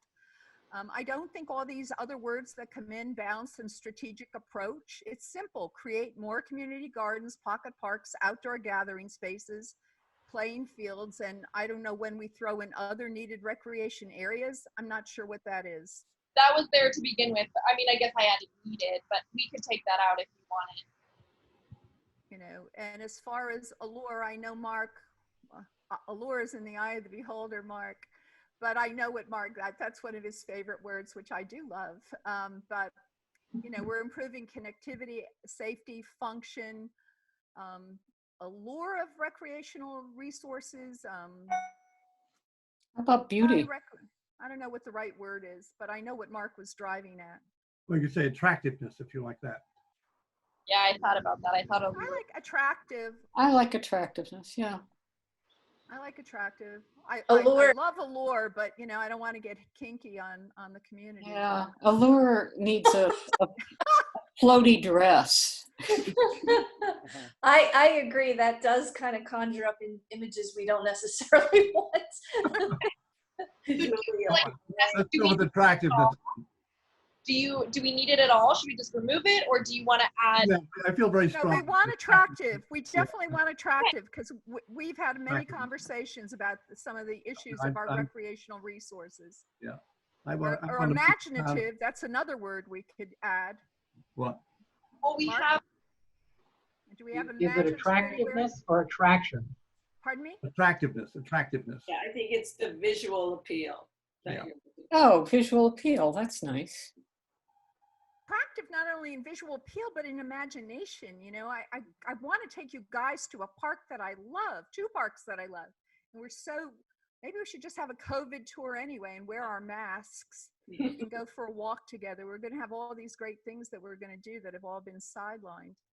I like the word attraction. How do you guys feel about that? Improved connectivity, access, safety, function, and attraction. That sounds good. Okay.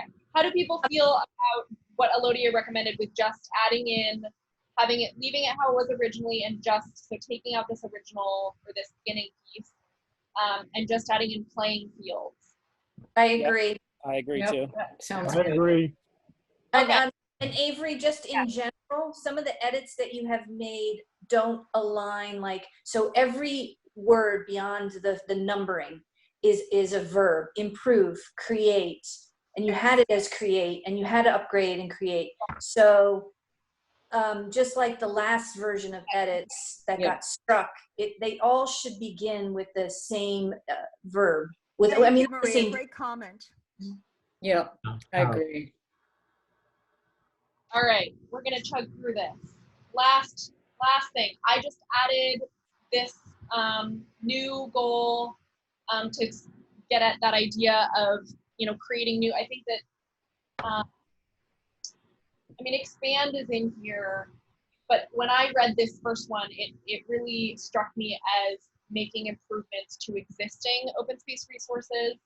And I think what the comments that I referred to earlier were really about, capitalizing on any opportunity to convert and create new green space. So I'm just curious what you guys think about that one.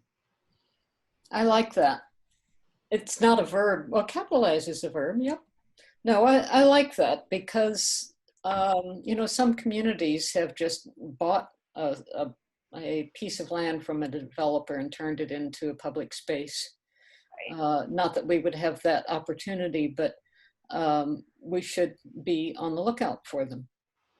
Or somebody should. We would like somebody else to be on the lookout for them so we could fund them. Right. How do other people feel? Good response. Yeah, agree. Good? Agree. All right. So in the interest of time, if you have any other concerns or questions, I'm hoping that we can finalize them in, once you see the full draft plan. I just want to chug along and move through this. Send us an update of all these changes, correct? Yeah. Avery? Okay, Yep. Thank you. Or send Lene an update and she can send it out to us. Okay. So thank you everybody for completing the short survey that Lene sent out. We just wanted to, come in with a little bit of information and knowledge to guide discussion. So the first question we asked is whether you feel like project applications should be considered on an annual, biannual, or rolling basis. And it sounds like most people agreed with annually or think that it should be an annual basis. There were a few people that thought it should be biannual. Most communities do an annual process. And so I just wanted to talk through this. I know that, right now we have majority vote for annual, but I just wanted to give you a little bit of, food for thought on this. One is how much administrative work do you want to take on? How much time do you want to spend in full swing? That's in the thick of it, reviewing project applications and making recommendations and all of that. Do you want to have any downtime in the year where you're not in the thick of considering, project application? How simple or complex is the system? Is it easy for applicants to understand and for the CPC to administer and your coordinator?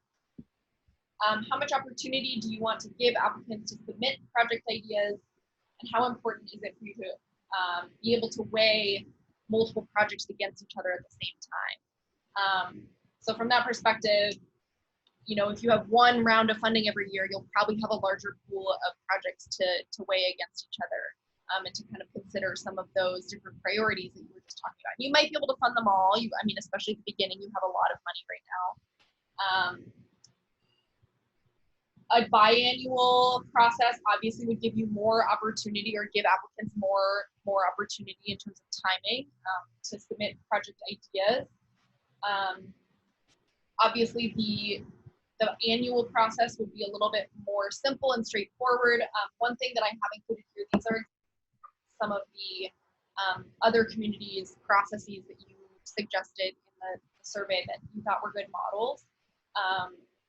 So you can see that they're generally pretty long processes. I tried to do just like a general calculation out, and to realistically go through a full consideration and recommendation process is more than 6 months. So you really, if you were doing biannually, you probably have to have them overlap. And so that makes it a little bit more complex. It's a little bit harder to keep things on track, but that's not to say that it's not a good idea. There are definitely, there are a handful of communities that do that. So without, getting too deep into that, are people okay with just going forward with the majority vote for doing an annual process, or do you want to talk about it more? I think that it's really smart of us to be very simple in what we do for the first year, maybe even 2 years. And then if we want to make it complicated, we can. And I think that's what I think. We have a lot of community education to do around the issues. It's going to take time. And I think we need a solid foundation, and down the road, we can reevaluate this. This is a living document. It's not set in stone. We're very collaborative, even though we argue a lot. We all care about doing a bang-up job for our town. So I agree with Susan. Let's just be thoughtful. I was one of the people that are in the majority on that vote, but that's because I'm fearful that we might miss an opportunity that arises for a piece of land to be purchased that may, that would be missed.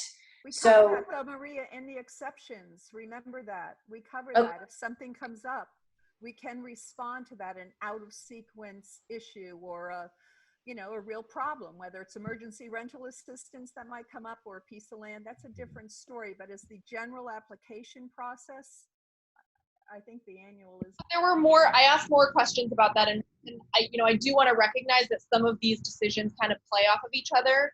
So I want to get a general sense of what people, think about this process, and we'll talk a little bit more about the exception idea. But that is an option. There's always, if you do an annual process, there is always the option to take applications out of cycle. Okay, then that's fine. Does anyone object to doing the annual process? I agree that with Susan, it should be simple, and I agree with Elodia that it's changing. Plus, remember, all of us might not be on the board in 3 or 4 years. Might be a different board. We'll have different ideas. True. All right, so I'm going to move on. It sounds like I'm not hearing any disagreement there. What do you think about a 2-step process? So having a preliminary eligibility submission, which is simple, check, is this an eligible project? And then submitting the full application later. Everybody agreed that that's how you guys want to proceed, so that's an easy decision. How do you feel about exceptions? This gets to what Maria was just, and Elodia were just both talking about. So again, the majority of you guys agreed that you think that it should be fine to take out of cycle exception applications, but that there needs to be that demonstrated time sensitivity. So the example of a piece of property that's up for sale and you have to act on quickly is a perfect example of something that's time sensitive that you would take out of the normal process. So I'm assuming that we can go forward with that, but I do want to just give you guys a chance to talk about it if you want to. I'm curious if anybody that didn't want to accept exception applications, if there are any concerns or anything about that. No? Everybody feels good? Yep. Yes. I want to say something about. Can anybody hear me? Yep. Yeah. I'm concerned that the preliminary application process may be too simple. I think some towns simply use the matrix of what's eligible as the application process, the preliminary application process, and they have to sort of meet that box, and that's it. Other towns in the preliminary application process ask for a little bit more detail than that, and I'm wondering where we stand on that. Yeah, so I'll talk at the end a little bit more about what will go into the applications, but it definitely will be, my recommendation is that it would be a pretty substantive, like people have to provide some documentation, you know, details about what the project will look like, a budget, a timeline, you know, we can talk about that more later. But does that kind of answer your question? I'm talking about the first step of the application. The first step. Yeah. Yeah. So most communities just do like a one-pager that just asks, you know, what category is it, and to give a general idea of, you know, a general description of what the project would be, you know, who the owner is, if you have permission or agreement from the owner, that kind of stuff. And you know, that will all be part of the next or the draft materials that I give to you in a few weeks. We're not going to be discussing that tonight. No, I don't have draft materials for that tonight. But I can give you kind of a sense of you know what that. But Mark, I have numerous copies of various pre-applications and full applications, and I can certainly share with you some of the ones that I think are really good, if you'd like me to. I can share them with the entire committee, but. Elodia, if you have the Hingham process, I think that was, I'll send you what I have. I just thought Hingham was so clear, and they had a number of steps. Yeah, and I mean, I have started to collect those example materials, and like I said, we'll talk about that later a little bit. But those are, you know, I'll talk about the different communities that you guys suggested as models, and I can share those resources with you, or Elodia. It sounds like you've got some good ones, but definitely looking at what other communities have done is a great way to kind of get a sense of that. Can I just jump in for 30 seconds on Mark's comment? Mark, I would also just say that the staff person, so our Lene, plays a critical role in, I feel like, in that pre-application process. So even, you don't need to have owner's paperwork if you have a good staff person that can guide a potential applicant through that process. And I think, yeah. I will vouch for Lene's capabilities in that area because we've been working our tails off, and she's really depth given her experience in Boston and other places of really looking at these kinds of kind of detailed issues. We've had a lot of discussion about it. Okay, so this one's about reporting and was a little bit more mixed. How much communication or reporting do you think should be required for projects that are in progress? Most of you said associated with project timelines or key milestones. It was about half and half, or the rest of you said on a quarterly basis. And so my question really for you is, again, how much administrative work do you want to do? How simple is it? How easy do you think it's going to be for people to adhere to, or are you going to be trying to follow up with people to get their information on time and try to keep track of that yourselves? And really, what is the ultimate goal?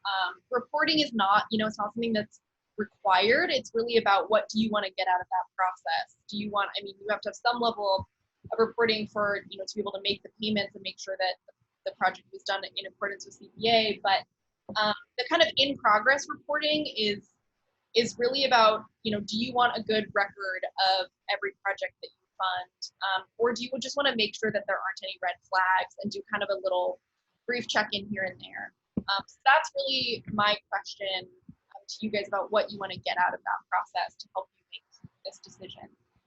Well, I think we need to get out of the process that the project is being done in the proper and professional way. And I think it's very apropos considering right now they're tearing down the Hosmer School, which includes an addition to the East Junior High of the gymnasium, the auditorium, the library, etc., which was built by a contractor who couldn't make the bid, kept cutting, and eventually committed suicide.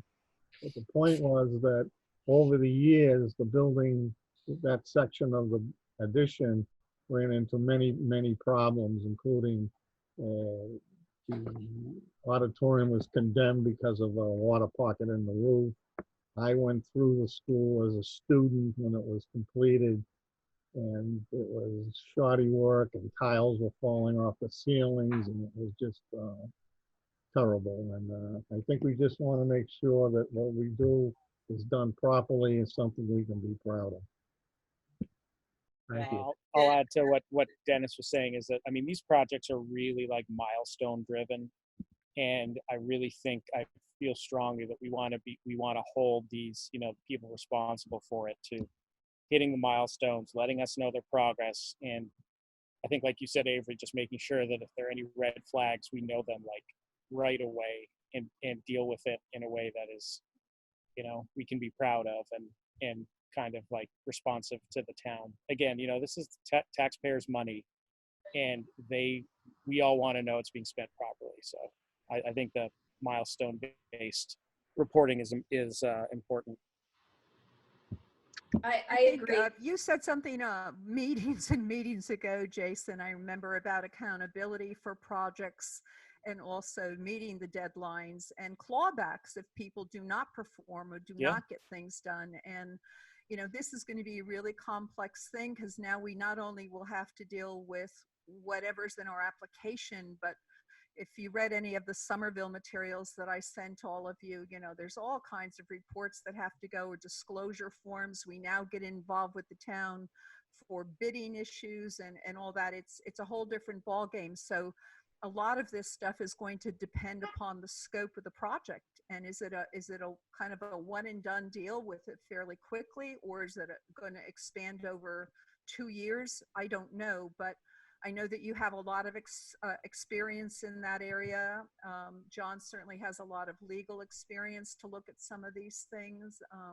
Dennis has been involved with several multi-year term projects in the town, and Alan is certainly involved with a lot of maintenance contracts and issues at the Watertown Housing Authority. So I think we're fortunate that we have people on the committee that get some of this stuff, and we'll be able to really look at it. And if we need to bring somebody else in, Bob certainly is dealing with contracts all over town. This is where we're really going to have to put our heads together as a team and look at it from lots of different angles. So I'm hearing that the in association with Project Timeline key milestones is kind of outweighing.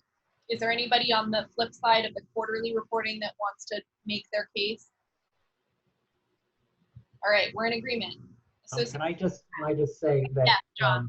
With the milestone approach, that of course it'll be important that in the application process that we get an agreement about what what are the milestones for this particular project. Right. Maybe that's obvious. I agree, John, and I think also when we look at this, and you guys have more experience than me, does it tie into the fiscal year budget? Is it going to tie into the funding budget? Those are things that I think about that I really don't have any opinion on right now, but I'm big on having a defined beginning and end. And as you say, with one project, we may want quarterly in that, or we may say we want a beginning, middle, and end. I don't know. It depends what it is. Right, and the nice thing about with milestones is that you can kind of cater that to the project and what fits best. Could I just ask for Lene's opinion about this, since she's the one who's going to have to do this?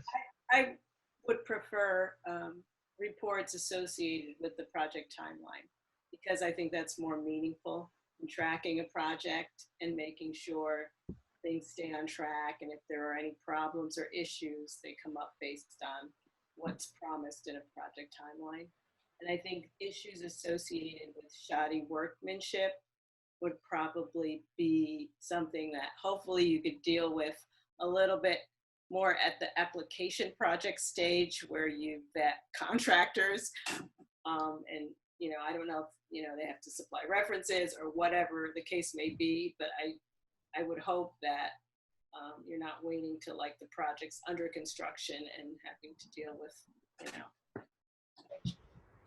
All right, so I do want to move on just a few more questions here. Do you think that the CPC should generally use the entire 5% allowable for admin expenses, with based on recent revenue is just over 100,000 a year? Most of you, almost all of you, said yes. So I'm assuming that you can go forward with that, but I do want to give you the opportunity to discuss it quickly if need be. I just think we can't imagine how much time this is going to take in our first year. So I want to give it as much support as we can. I don't know why we need to restrict ourselves at this point in time. Yeah. As Susan said, to take a lot of time. Whatever we don't use is swept into the undesignated fund. And let's face it, we're neophytes here. We don't know if we're going to need a special report or from someone, or we don't know. So this is the money. Whatever we don't use or we don't agree to fund, we sweep it back into undesignated. I don't see it as a big issue right now. I may have been the dissenter on this one. I don't recall exactly. I don't know, Avery, if you know. I don't remember off the top of my head. I don't even know if it may have been entirely anonymous. Okay. So and why, Jason? I think maybe just because at this point it's very hard for us to ascertain like what 5% really represents, right? And like what everything really costs. I mean, we know what Linnea's salary is, and we know what we're paying the consultant, but aside from that, I mean, I understand 5% is sort of the industry benchmark, so to speak, but I'm not, if it was me, I'm sort of ambivalent about it, to be honest with you. Yeah. And I do, Elodia keeps bringing up the excellent point that this is a living document and things can always change down the line. It's not like anything is totally set in stone. So if you, once you get a few years of experience under your belt and you realize, oh my gosh, 5% is way too much, you can always make amendments or changes down the line. So I think that makes a lot of sense. So this one's a little more complex. Do you think the CBC should set aside funds each year for time-sensitive projects or emergency projects, which this is very much tied to the fact that you decided you would like to, be able to take on time-sensitive or emergency projects outside of the normal application process and cycle. And by set aside, what I really just mean is make sure that you have money available. If you kind of mentally know that there's a chunk of money that's sitting there available for those kinds of projects, and that it's not being allocated or recommended for other projects in the normal cycle, then you know that you have that opportunity instead of stuck down the line, feeling like, oh no, and you can bond and there are ways to get around it, but that's kind of where my thought process was going with this one. So yeah, I'm curious. Again, it was about 50-50. So I'm curious to hear what some of you guys think. Forget if I had. Well, I was a no vote on that. So just so everyone knows, because again, I feel we have the undesignated fund. I am never a person that would empty my bank account.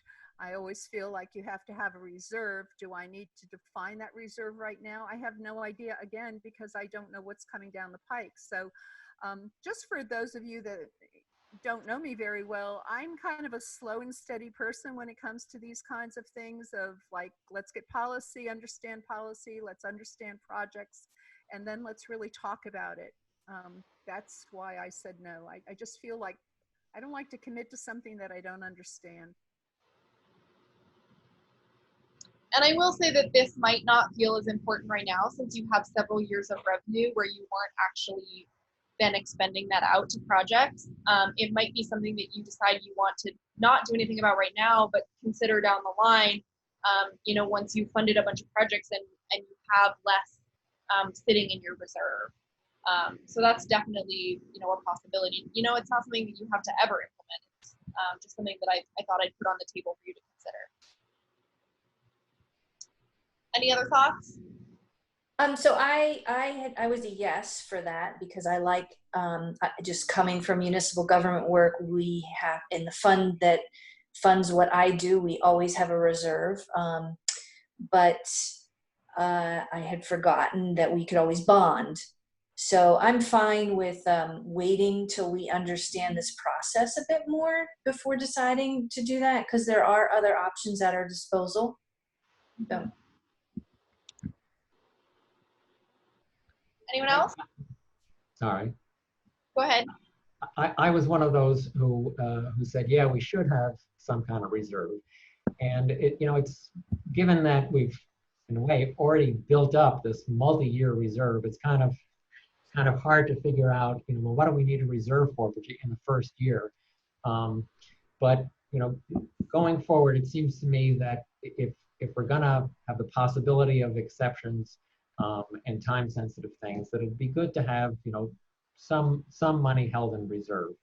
I don't know that it makes sense for it to be a rigid rule, but in general, I like the idea of trying to build up a reserve over time. As we spend down what already is a reserve. I agree. I mean, I just think, so I imagine in my head that one of those bits of land that the developers haven't developed yet on Arsenal Street could suddenly become available for something we could afford, which of course is a fairy tale, but something more, and you'd love to be able to jump on that and turn it into a community park. Something like, so obviously something not as grand as that, but you never know what's going to come up in front of us. Other opinions or thoughts? How do people feel about not, those of you who said, yes, I would like to create a reserve of some sort. How do those people feel about adding a clause in the plan that says that you will reconsider this idea in a year or two? But isn't that understood? No, I mean, instead of doing it now, I think she's saying, wait till we get some experience under our belt. That seems reasonable. You have a pretty big reserve already. If you feel like you want to get a sense for the program and get on your feet a little bit and see, how quickly that reserve that you have starts to spend down, then you could revisit this idea, in a year or two. Do you feel like that would be? We need to put this in the plan, Avery, because as different as we all are, I can't imagine anybody on this committee blowing through all the money, in all honesty. I sure wouldn't want to. No, I don't think anybody would. I think we're all saying we're going to be very thoughtful about the projects, and as we see what comes in, we can bond on some, and that's a whole other issue to be discussed if we need to over time. I just think we're getting into the weeds on this. I don't think we have to do that, and I really trust comments that I've heard from my fellow members that we'll figure this out. I don't think we need to write this in the plan right now. I really don't. What are we going to say? We're going to keep $1 million in reserve. We're going to keep $2 million in reserve. We're going to keep $3 million. I don't know, but I can't imagine any of us saying, oh yeah, let's blow through the whole fund and get going. So yeah, I'll come back to a comment I made at one point about just let's not tie our hands behind our back for any reason. I mean, let's just trust our instincts. And if a great project comes along and we want to, it makes sense to blow the whole wad on it or most of it, then let's just trust our instincts and the majority rules. Are you nervous about that, Jason? I'll be honest. Well, I mean, no, here's the thing. I worked on one very, very briefly. I worked on a great CPA project in Easton at the Ames Shovel Works many years ago. And they spent a ton of money. I don't know what percentage it represented of their fund at the time, but it hit like 3 major categories. It was a huge benefit for the town. And I don't think anyone regrets it in hindsight. So did they bond that money, Jason, or did they just pay cash on the barrelhead?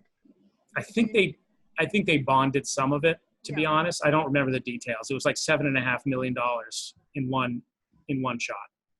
Well, that would wipe us out. Right.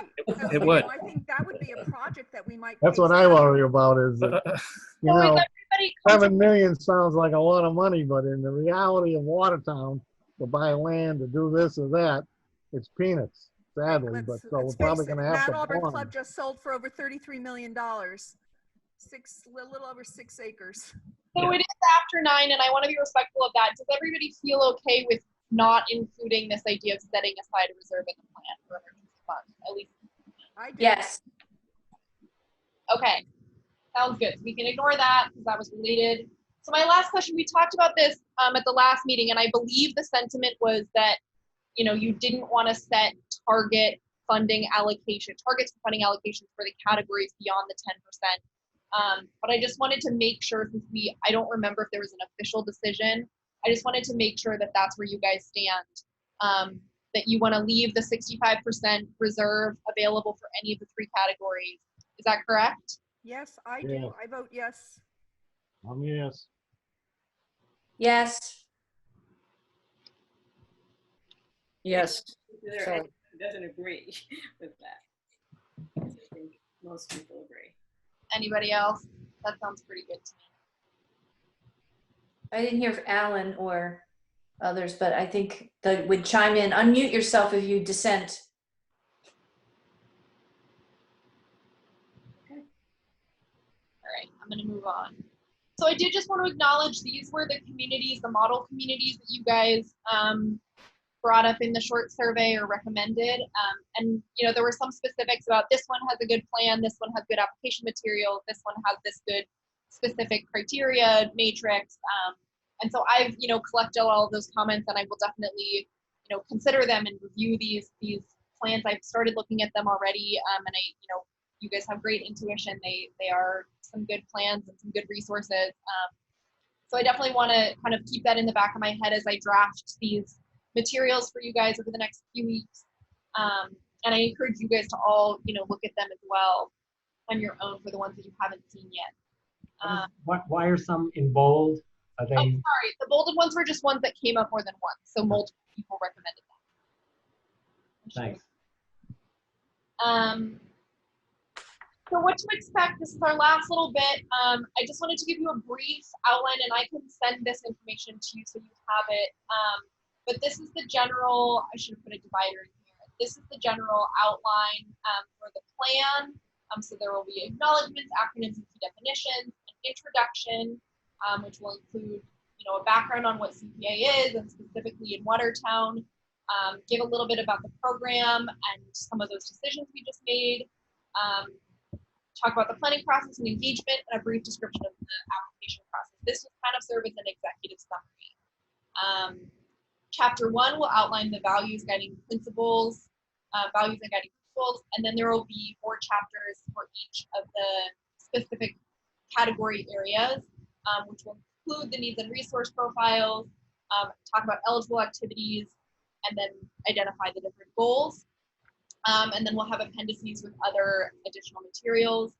And then separately will be the application documents, which will have an instruction manual with specific, you know, I really liked some of those examples that I showed earlier with like a graphic timeline that explains, you know, what that process looks like, with detailed instructions, and recommend outline for the policies and operations more specifically than in the plan, the eligibility matrix and implementation process and protocols. And then this is what kind of what you were getting at before, Mark. I'll have an example or a draft of the eligibility form, which is usually 1 or 2 pages, and then the full funding application, which usually these are like the main ticket items in a lot of these types of applications. Like I said, I'll look at some of those other resources you sent and try to, you know, find the best combination of things. And then we also will have a grant award template and a grant agreement template for you guys to look at. So it'll be a decent amount of content. We will give you, these are just some examples, other examples that I brought up. So this is kind of what you were looking for, Mark, earlier. This is an example of a project eligibility form. And I think this is just the first page. There's a second page too that has a little bit of information. Then this is a criteria matrix example. Again, these are some of the plans that you suggested. Just wanted to give you some visual. So I just wanted to give you a heads up about what's coming. So like I said before, on August 10th, you will receive a draft of the plan and application materials. We will give you a comment matrix. We use this for larger documents and when we're trying to collect a larger group of comments and recommendations on a plan. So that will keep things very organized, will help us keep track of where your comments are, where they lie in the plan and all of that. Lene, we should touch base for sure to talk about the specifics for the date of the next CPC meeting. And then, yeah, the rest is, posting the revised plan. I'll make revisions based on your comments. And then posting that revised plan and application materials for public comment, leading up to the public hearing and then the final adoption. And of course, there can be more revisions in here after public comment and the adoption. I'm confused by your timeline, Avery, because it says draft plan and applications are sent to us on the 10th. Comments are due on the 20th, and the next CPA meeting is on the 20th. Yeah, so usually the way that we like to structure these kinds of things is that you process the documents and write down your comments and bring those ideas to the meeting, and we discuss them at the meeting, and then we take that discussion in addition to all of the written comments and use that for the next 2 weeks in the revision. So we won't actually see the written comments until after the meeting when we were together, but that's a time for us to discuss some of that. Well, I would like to suggest to the committee that we get together as a committee between the 10th and the 20th, because I think there's a lot of material there that we would benefit from chatting with each other just to flesh things out and then have the meeting. Claudia, could you use the mic? Sorry, John, I apologize. Thanks. I was just suggesting that we as a committee meet somewhere between the 10th and the 20th, because I like when we get together and we go back and forth on things, even if we duel occasionally. But I think, we get a lot more out of talking with each other about this, and then we would have kind of a sense of what we want out of all this in preparation for the meeting with the consultant. I don't know how you all feel about that, but this is getting close if we're still trying to meet September, and I think a little more discussion is worthwhile. So I'm fine with that. do you think that's doable to squeeze in a meeting between the 10th and the 20th? We can discuss that amongst ourselves, Avery, to see if that's a go or no go. But yeah, I want you all to be aware, and I'm sure you are, that we really, in order to have the public hearing on the 17th, we have to post the materials 2 weeks prior. And for me to be able to do the revisions, I need 2 weeks prior to the 3rd. Right, I understand, and we were shooting hard for September. If we have to slip to October, we will. But I think this whole section is so critical that I think it's important that we get together. And otherwise, this meeting could go on for 5 hours. And I think when we get together, we can comb through things and hit up anything that we have some concerns or questions about. Might be a better way to work. And Avery, if you have a matrix, it would be useful to, depending on when our meeting is between August and maybe August 20th, it would be useful to have the matrix. Yes. So that we're already kind of providing context. I don't know about everybody else on this committee, but I like to have stuff ahead of time that I can read it, think about it, review it, and then come prepared to discuss it. And I think we suck up a lot of time having to see things for the first time again. It just, I much prefer to look at things and then we can have a real discussion rather than seeing and responding and not having any kind of thought. Not that we're not thinking, but I like a little bit more time. So yeah, for sure. Amen. Avery, I have one quick question for you, and that is, I think you were modifying the flyers, the historic, where are we on that? Yeah, so I know that you sent some comments on the resource profiles, and I know that that's something that we had talked about many months ago.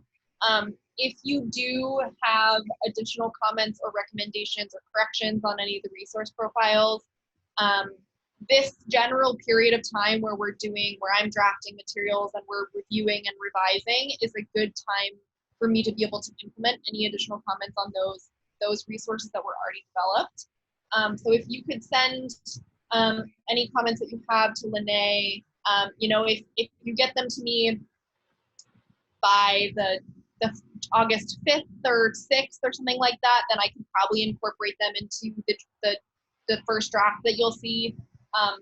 If not, I can always put them in the second round along with the revisions after we discuss the documents together.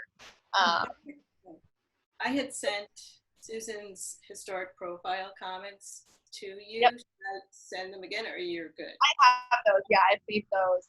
So just if there's anything else that that anybody else wanted to bring to my attention as I'm revising and going through this process. Avery, I just want you to remember that we asked that some graphs that the housing stuff be cleaned up graphically, and also the open space issues. That was, we discussed that way back when in the meeting because it was difficult to understand.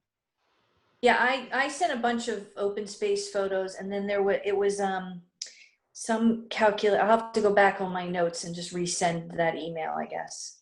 Okay. And I've been reaching out again and again for more photos to people, and they say they're going to do it and they don't. So I'm at a wit's end. I can put one more posting on some town websites and try one more time. It's unfortunate that our town is not very organized with regard to photos. So yeah, and I definitely have received some photos already, and some I can look back at what comments and notes. no, but I'm very jealous when I look at New Bedford's documentation because they have some really great photos. Yeah. We need a dock. Well, that's everything. What, John? I said, we need a dock with boats.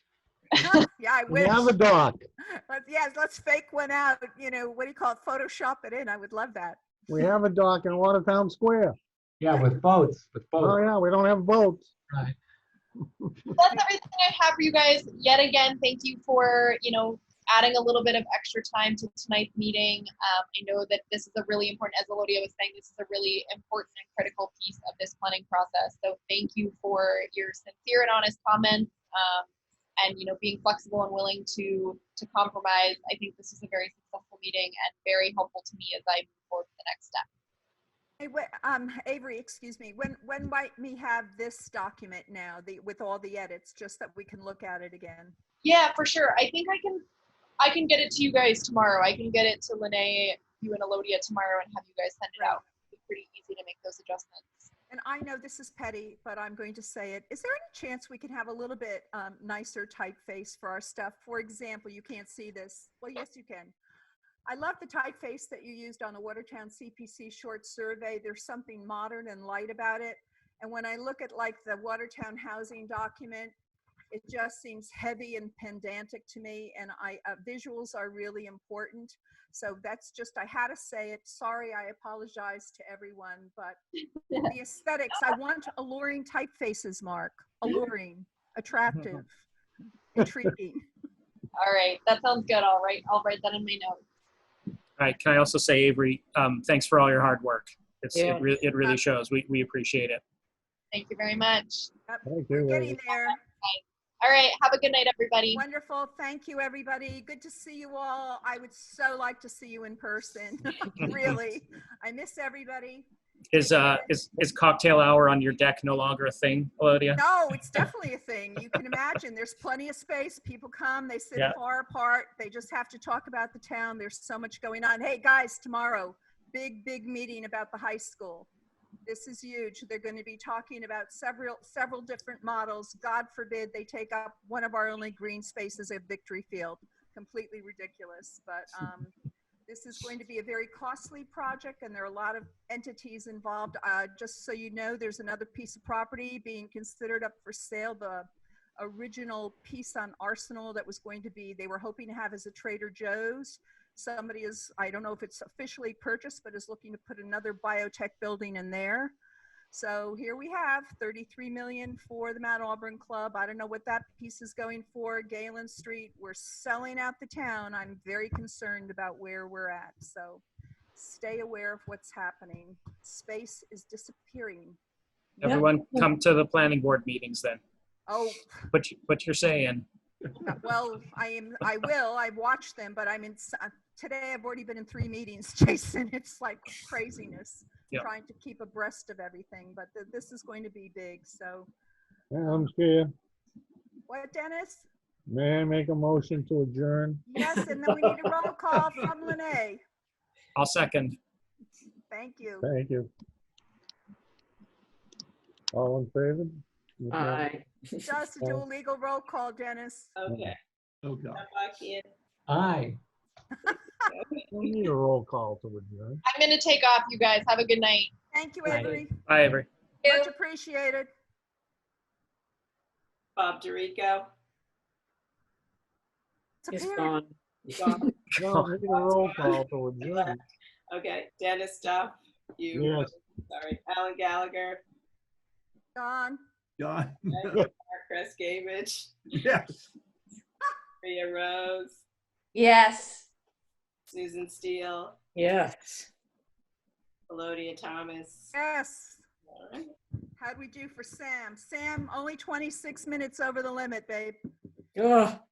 Just think, Elodia, if we've all voted no, we could keep the meeting, technically going on till the next meeting. No, Dennis. Night, everybody. Okay. Good night. Thank you. Ciao, everybody.